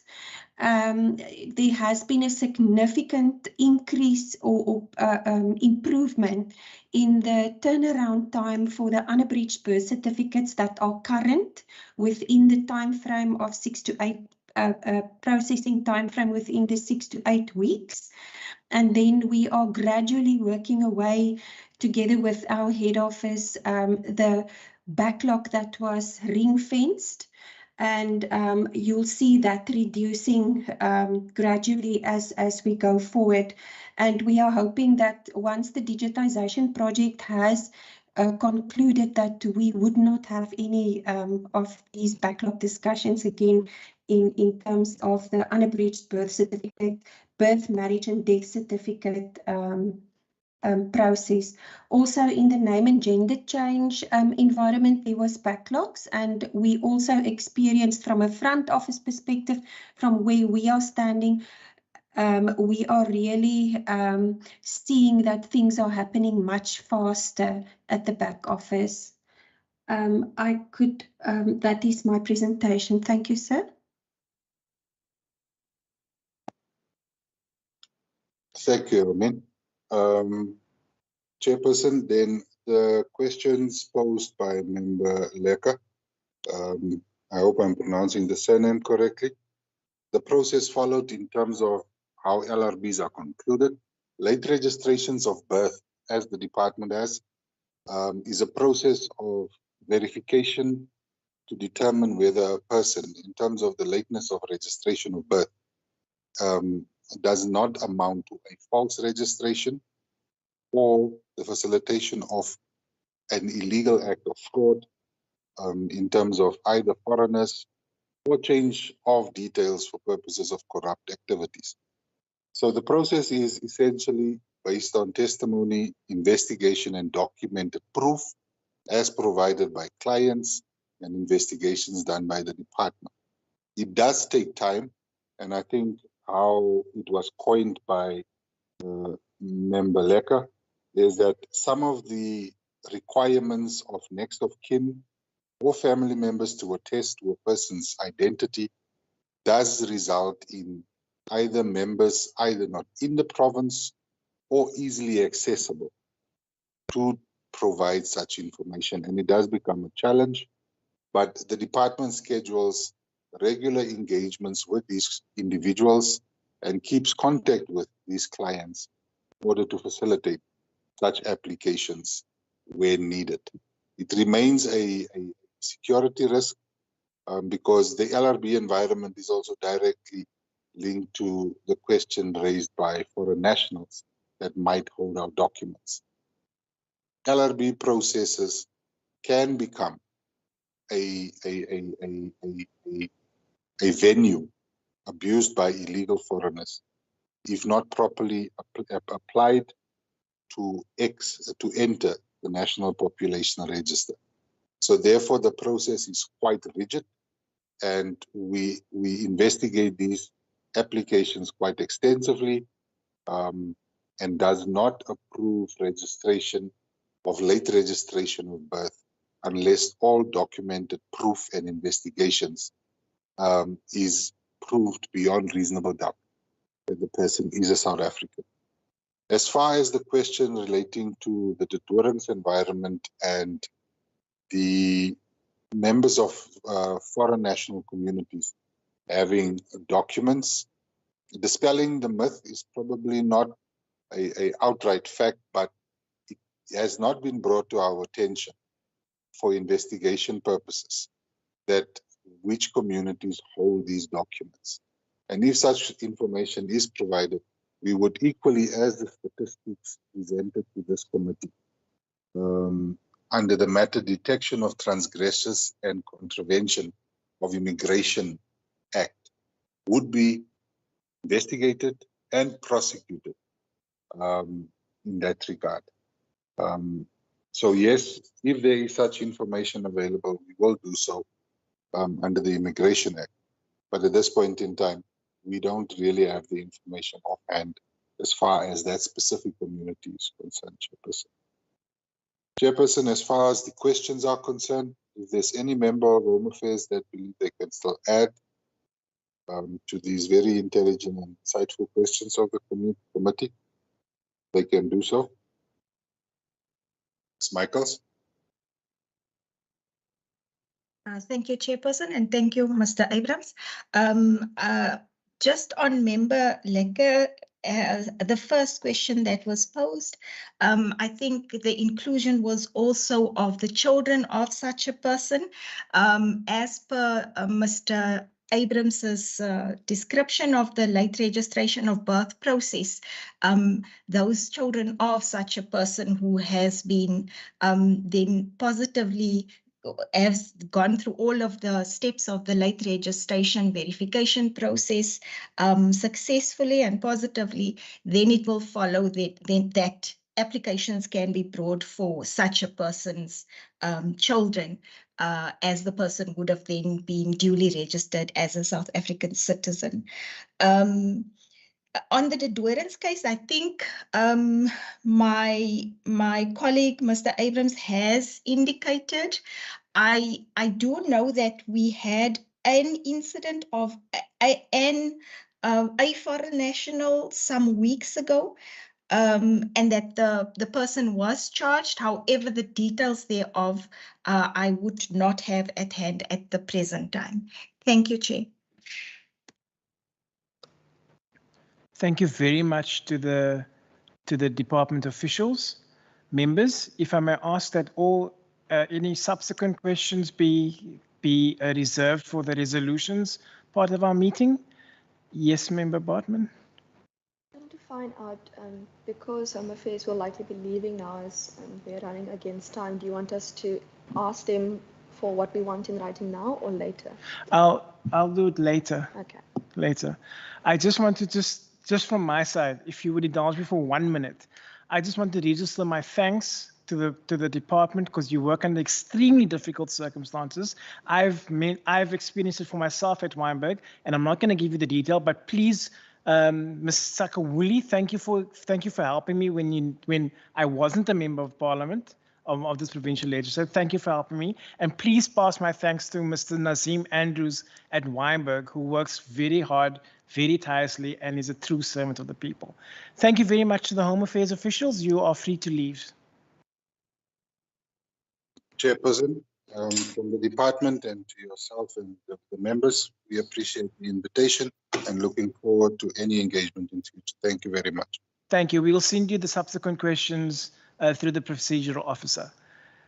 Thank you. Thank you. Bye-bye. Advocate Leroux, I thank you so much for your patience, sir. The floor, let me just see quickly. They're busy leaving, so I think we can continue. The floor is yours, sir.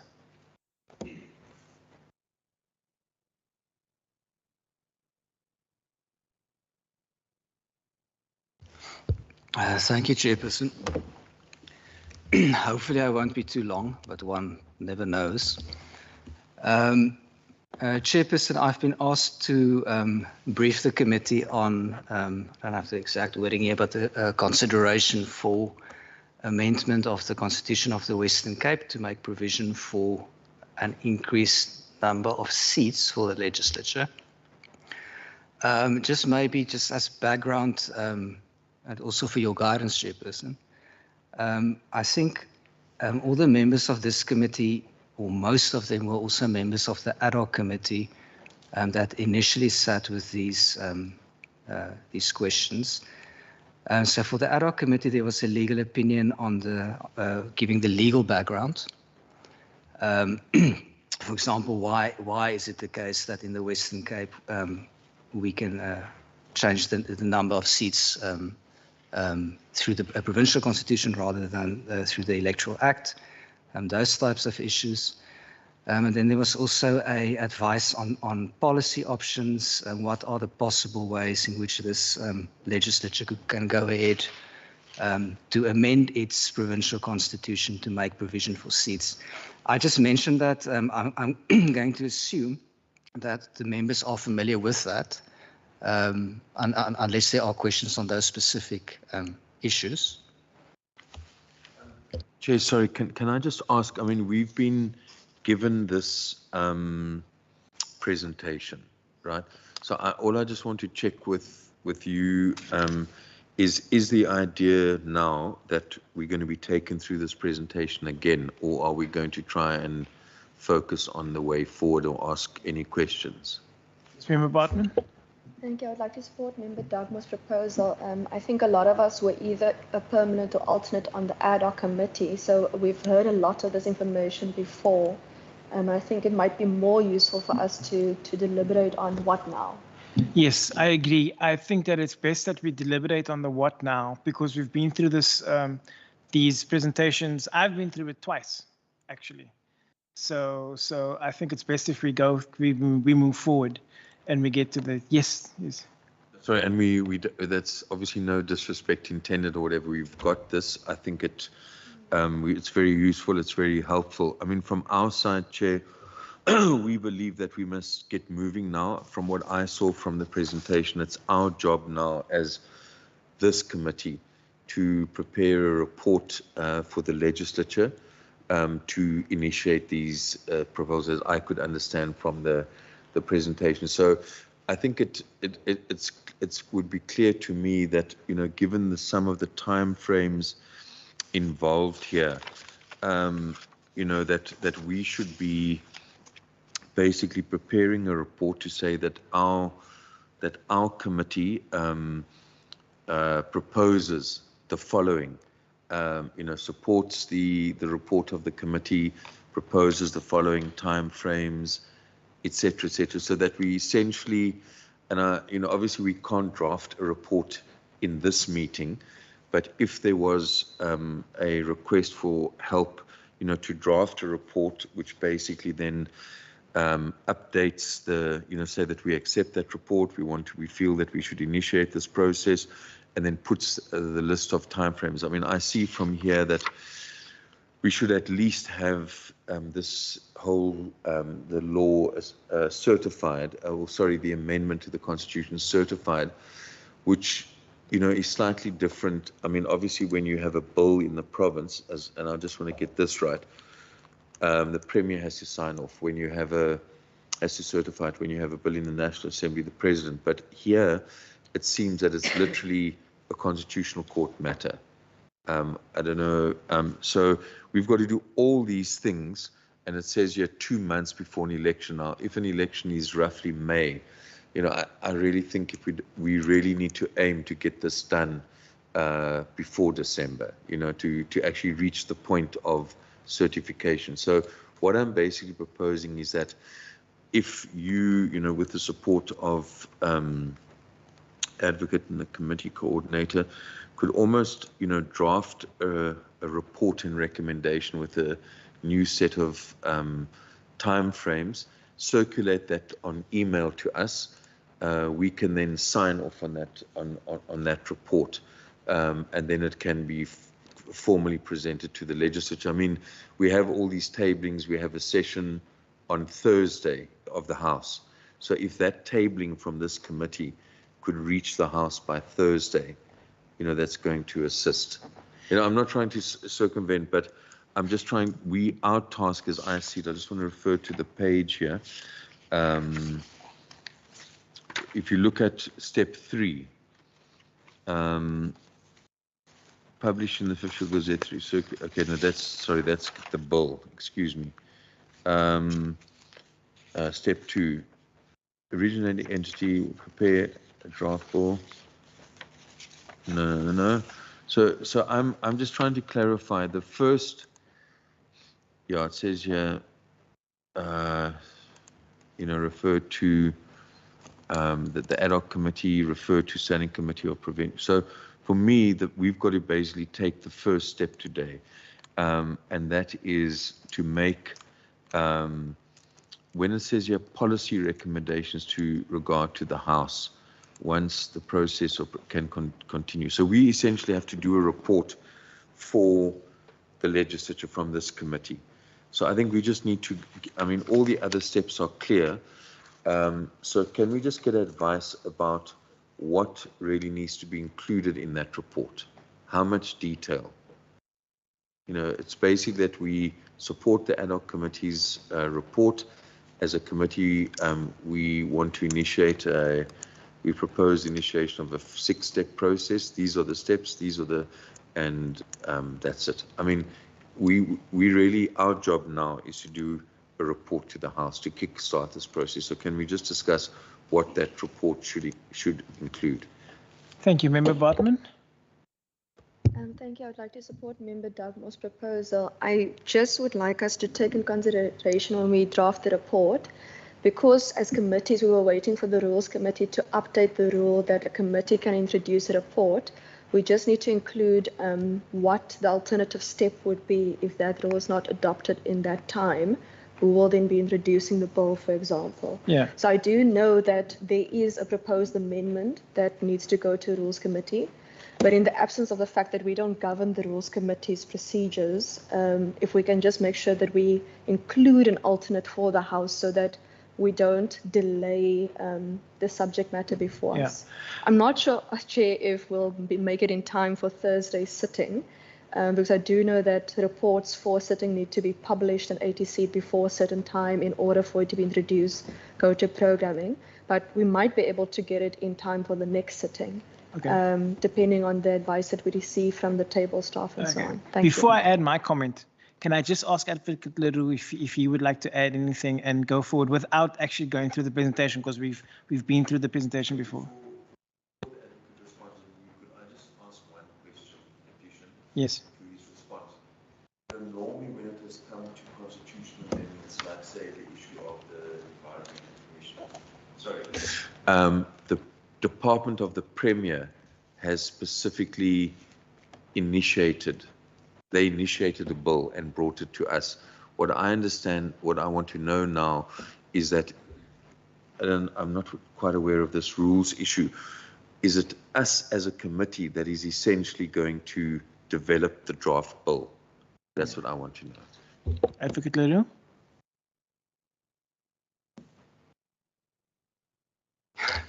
I just was like making a note just to make sure I don't forget any of the questions or miss any of the questions. Chairperson, I completely agree. I mean, from where I'm sitting as the legal advisor,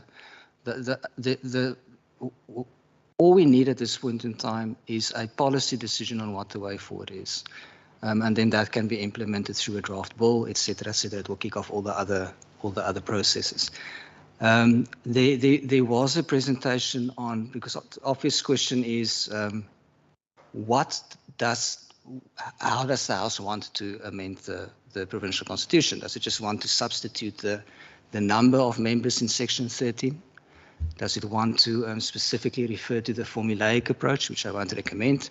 Does it want to repeal section 13? There are many ways to skin the cat, to put it that way, and there are subtle differences to the outcome. For example, if the House resolves, on the recommendation of this committee, presumably, if the House resolves to simply substitute the number in section 13, the number 42, with, let's say, the number 71, that's easy enough. And down the line, in a different parliamentary term, a different parliament can decide differently. Should the House, on recommendation of this committee, decide to repeal section 30, then that means that the number of seats will be determined in terms of the Electoral Act. That would also mean that, that's a process that will, say, just happen automatically before every election. Should the House resolve that the section 13 should be amended by referring to a formulaic approach, that will impose an obligation on the legislature to every 5 years review the numbers. So that's another option. So the question is, I don't think it's technically challenging to amend from a drafting perspective, to amend the provincial constitution. I think that's fairly straightforward. The question is, what is the intention of the House? What is this committee going to recommend to the House for the House to resolve?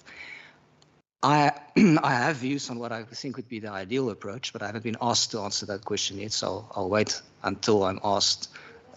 You can answer now. Thank you. You can answer now.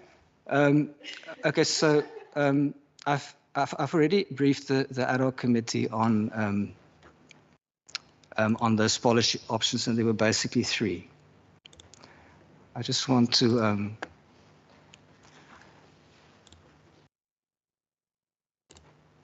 refer to this. Okay, so I think we do need to refer to what the ad hoc committee recommended to this committee. The ad hoc committee, in its report, referred to aspects for possible consideration by the Standing Committee on the Premier and Constitutional Affairs.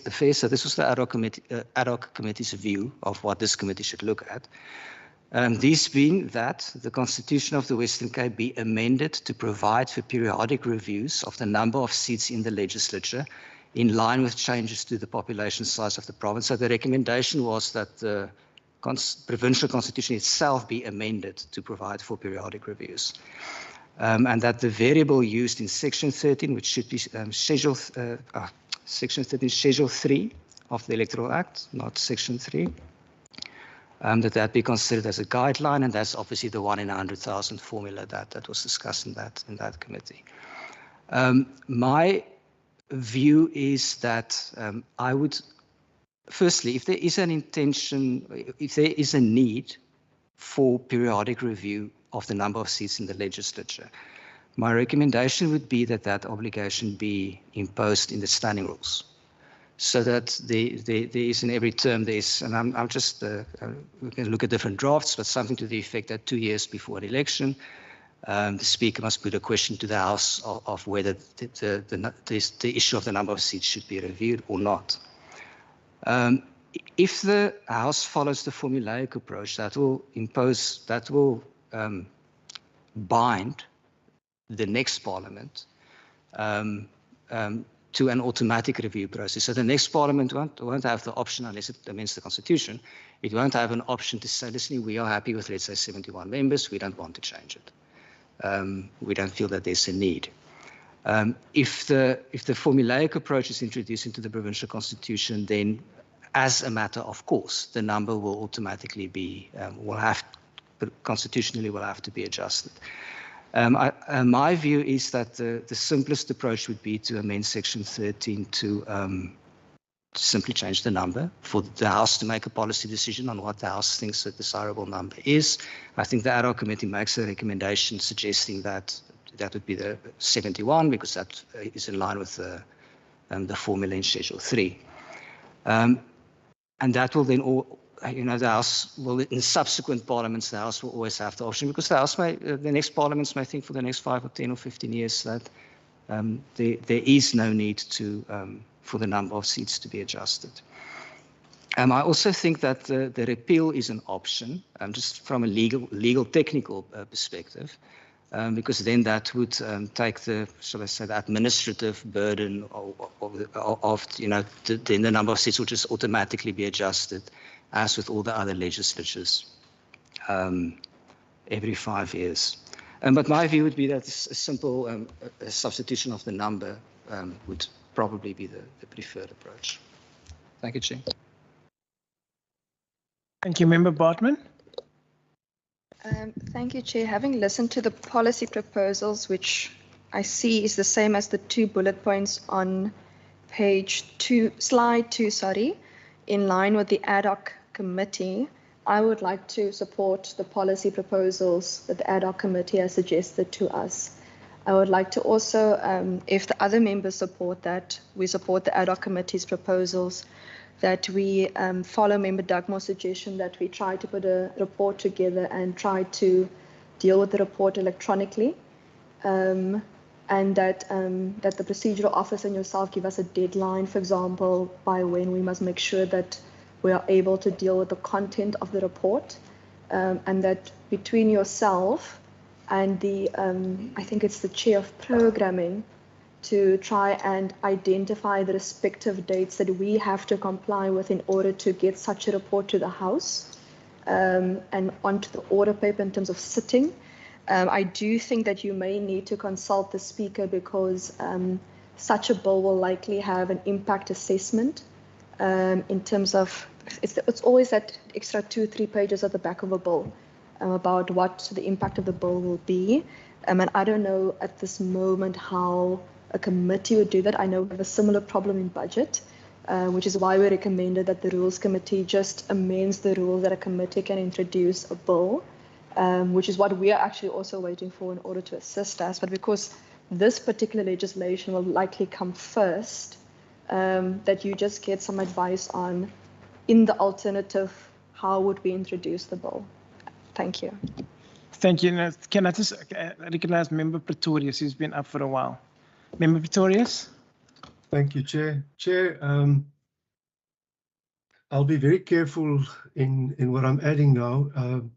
Member Bartman has partially covered what I was going to refer to, but my appeal is that, and this is not going to reflect on anybody at this stage, but that we are very, very cautious, or that we ensure that we are very cautious to make sure that we follow each and every step procedurally correct.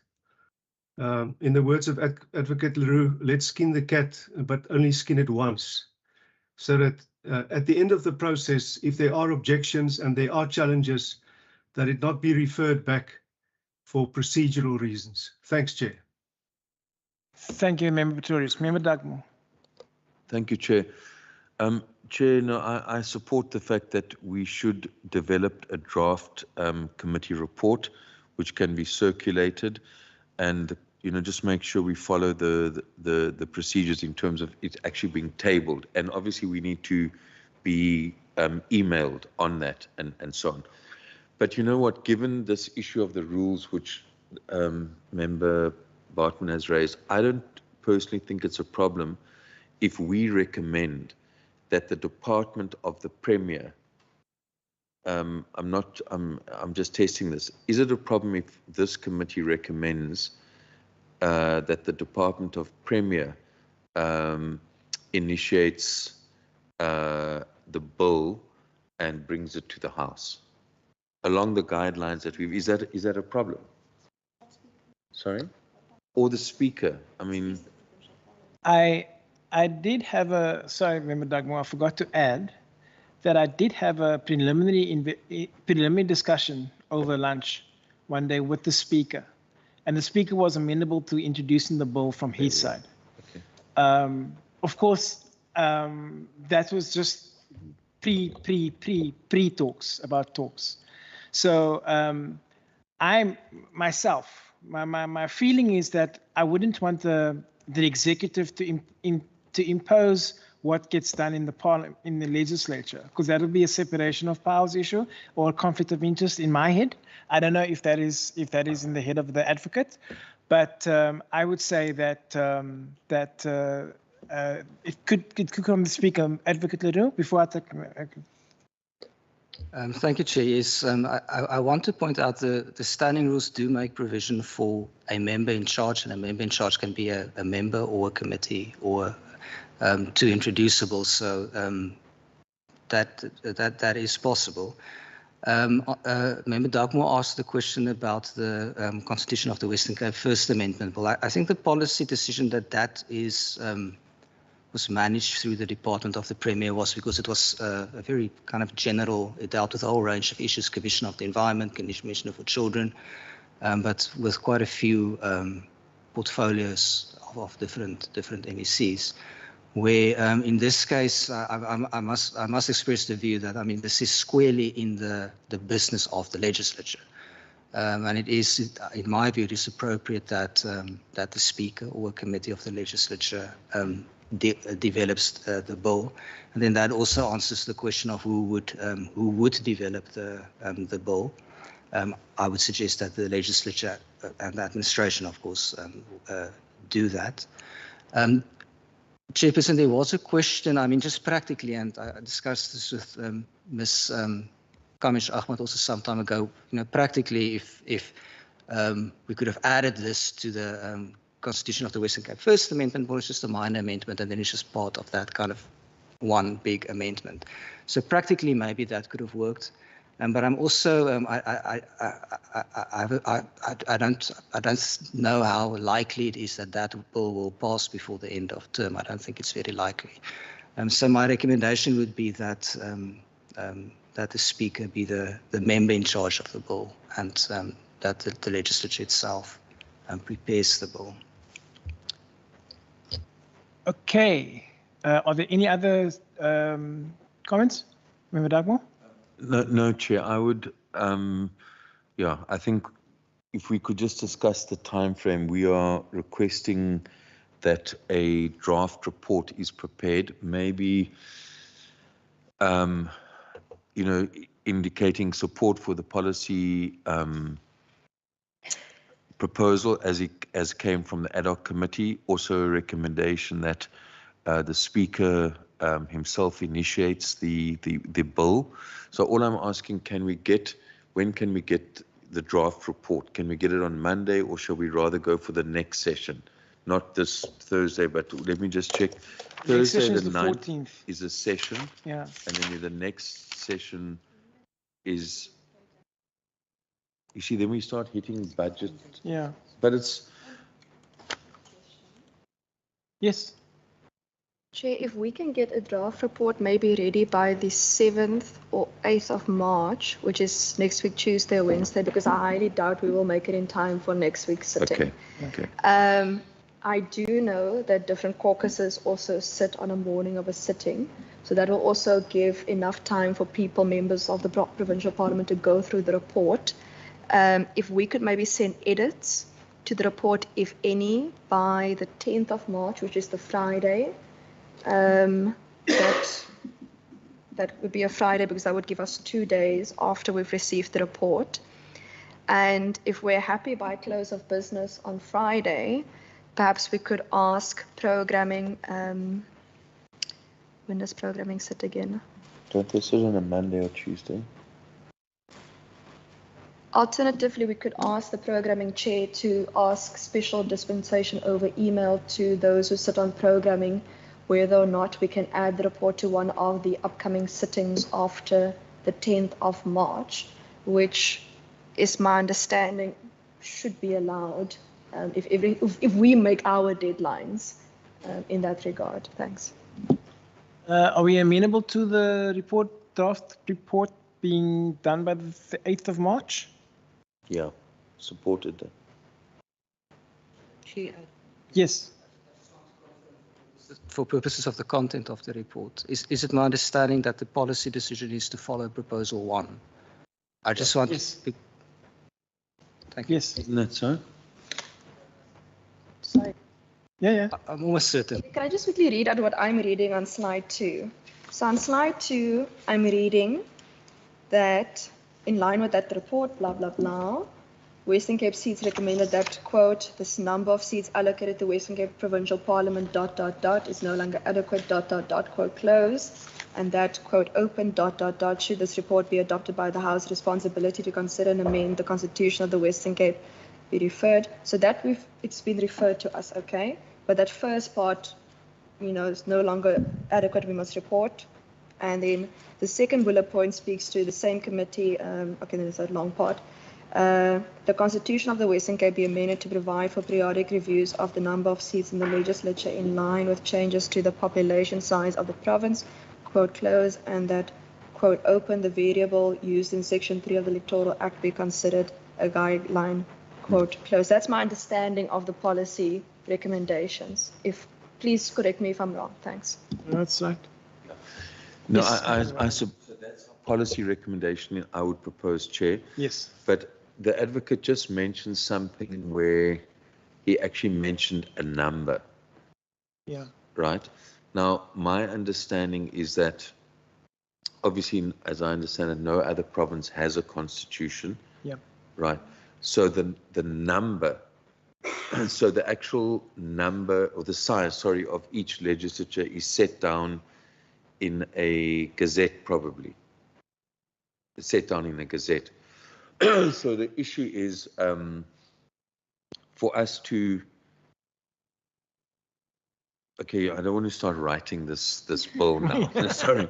So let's just, okay, so I mean, obviously that seems to work out at 71 or something. Yeah. My issue, but we can deal with that later, would be, you know, we obviously need to have a way of the speaker on our behalf engaging the IEC and whoever else needs to be engaged about, because it, you know, it's not, you see, the issue of actually including a number, the size, whereas just having a broad formulation which says based on the size, you know, I'm just, could we just be informed that is the full proposal of the ad hoc committee,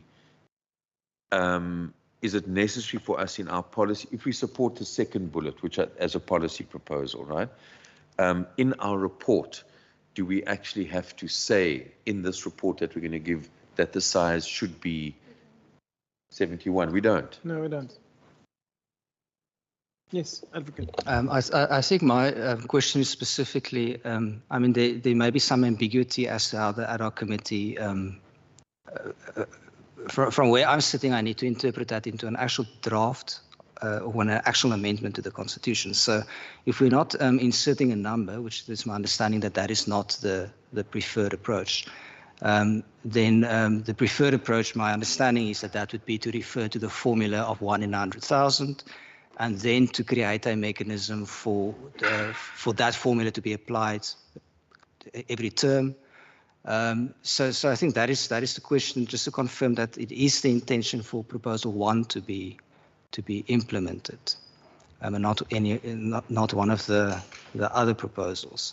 For example, it refers to that the Constitution of the Western Cape be amended to provide for periodic reviews, but Proposal 1 in fact says that mechanism will be provided for in the rules. So just to make sure what is the exact intention? Is it the intention for Proposal 1 to then be incorporated? Because that is a technical draft.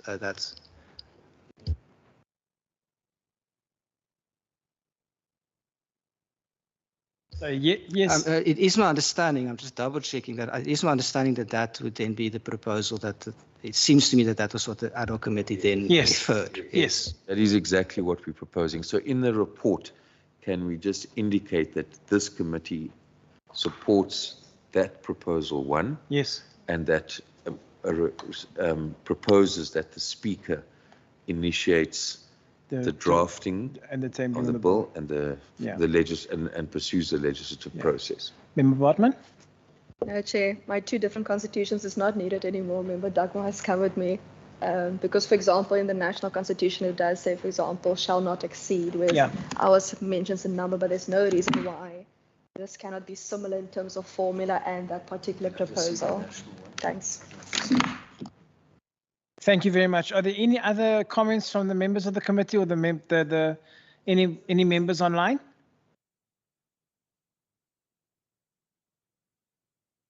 Nope. Then in that case, we will draft the report for submission to the House, and then we will be one step closer to finality. Thank you. Yeah. By Wednesday. Yeah, we can do that. Thank you very much, Advocate Leroux. We owe you 31 minutes of your time. Members, if you go on to number 4, consideration and adoption of the draft committee meeting minutes of 28 November 2022. If we might go through page 1, bullet points 1, 2, and then on page 2, bullet points 3, 4, 5, and 6. If there are no matters arising, can I get a mover for adoption? Thank you, Member Bartman. A seconder? Only Member Dagmar can second. The meeting minutes of the 28th of November. Was I actually? Yes, you were. I was. What did we discuss? We discussed. Okay. Oh, that was from, I'm just trying to check which meeting this was. The 28th, this is on the... Oh, that was the, yeah. Yeah. No, I would second that. Thank you. Thank Yeah. you, thank you. I second this, yeah. Thank you very much. We move on to item 5, the consideration and adoption of the draft committee quarterly report. That has been circulated by Ms. Kamish Ahmed.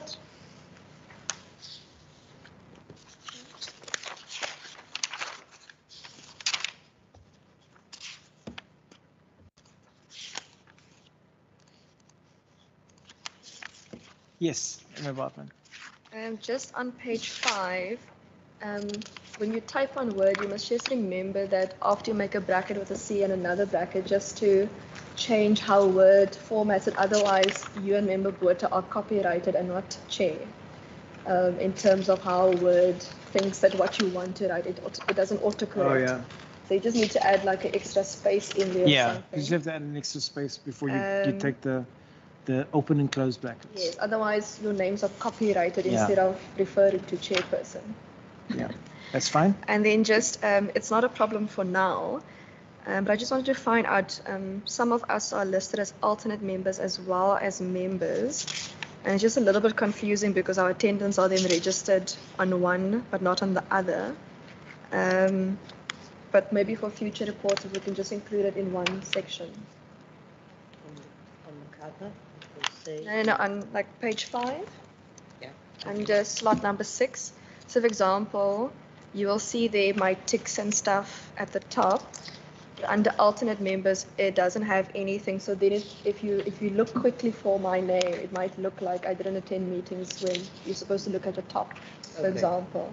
So maybe just for future reports, if we could just have a name in one line. I know that the membership of the committee did change. Thank you, Chair. Yeah. Okay. Thank you very much, Member Dagmar. Chair, thanks. Could I just ask a question, because I know that was a meeting that I missed, but what was the date of the meeting when there was a discussion around the amendment bill to the provincial constitution as introduced by the Premier? You would remember we had all the public hearings, then there was another meeting, which maybe the committee coordinator can remind us, was this current chair the chair of that meeting? What date?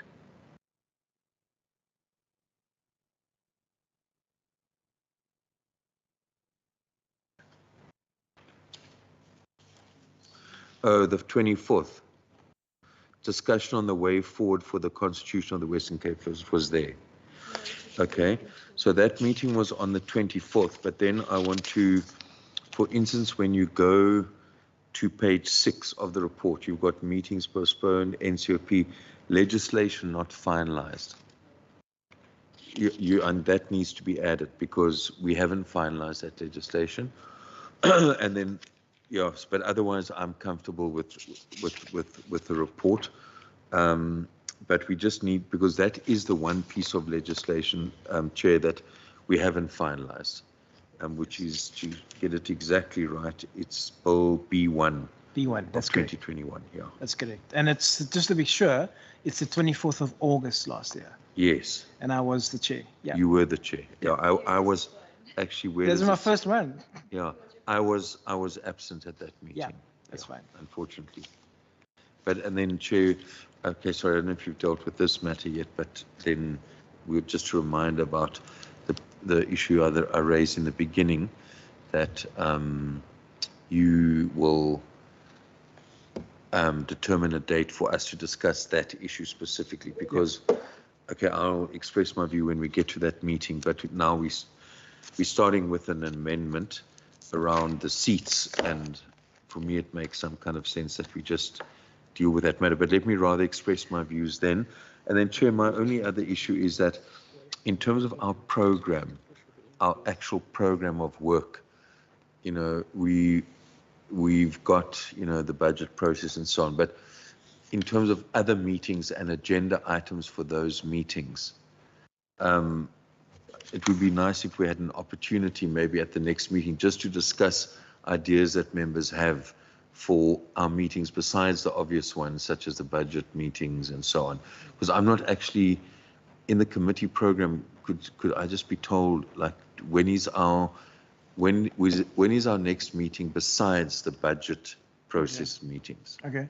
Thank you very much, Member Dugmore. And for the members online, on the 16th of January, we asked through through the procedural officer. Through the procedural officer, the draft committee program was emailed to all the committee members on the 16th of January, and we asked for matters that was not in the program, and we never got an answer. But be that as it may, we will ask again. We will ask again for comment and inclusion of any other matters that members see fit. I hope that that is. I'm sure that's fair. Yes, Member Wortman. I move to adopt the report with amendments. Thank you. Any seconders? Yes, I second that. Chair, you know what? I second that. But just to say that on the 16th of January, I was still having major email problems in the legislature. Like some emails were not reaching me, and they've now only yesterday they finally sorted out. So I apologize for missing that, but thanks for giving us another opportunity. No problem. Okay, the report is such adopted and seconded. Shall we move on to number 6, resolutions and actions? Member Bartman. Thank you, Chair. I completely forgot. Some of my colleagues and other constituencies asked me for information from Home Affairs, and I would like to find out if I could get that in writing from the Home Affairs Department. Yes. It refers to the Mitchells Plain constituency in that particular office. It is, Mitchells Plain, as you may know, is part of the 3rd biggest economy in the Western Cape after Tygerberg and the city centre. And the request, and because of the reports of high client volumes, as well as in the same presentation on slide 8 indicates the high volumes, and I can send this to the procedural officer as well. Yes. They would like to know, they are saying that the office doesn't seem adequate and would like to know when are they upgrading and or opening the office. They would like to know more about the amount of staff that is on the organogram, in terms of how many are appointed and how many are vacant, if any, and if there will be more appointments in terms of staff members due to the high volume of clients that go through that office. And when will this office be expanded, if any? And for similar reasons, personally, I would like to know of these high volumes that have been listed on slide 8, if we could similarly get that particular information. As well as any improvement plans in order to bring these client volumes down from high to medium. And then secondly, I would like to know, given that it was indicated that all of the front offices have generators, I wanted to know how many hours of load shedding those generators can handle at a time. How much diesel do these generators require? What is the monetary amount spent on diesel for these generators? And how many less applications in total across the various services that Home Affairs do in percentage-wise are being processed due to the impact of load shedding. And for example, if you are able to process 10 applications per hour usually in that particular office or across your offices in the Western Cape, does that then mean that for 4 hours of load shedding in one day, it means then that you can process 40 less applications? But that's just a simple example of the information that I'm looking for. But I can also WhatsApp this to the procedural officer. Thank you. Yes, please. Member Dugmore, anything from your side?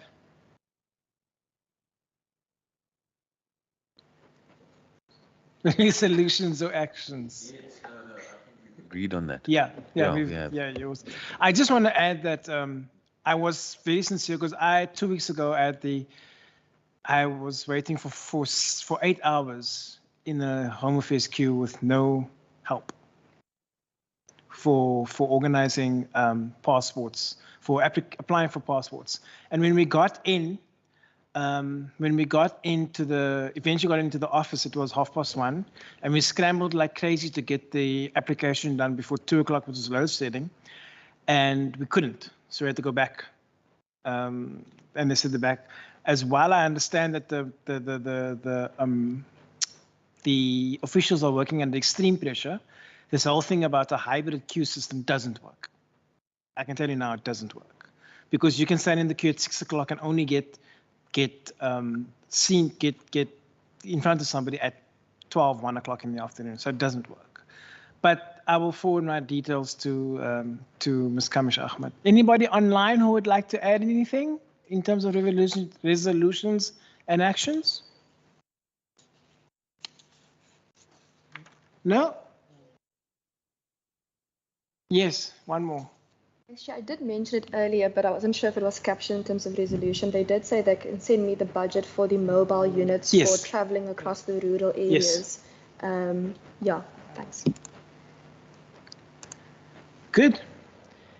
If there are no further comments or actions or resolutions, in that case, thank you very much for your time. Thank you for your indulgence and your patience for the 40 minutes that we've run over. The meeting's adjourned, and have a good weekend, everybody. Thank you. Goodbye. Bye.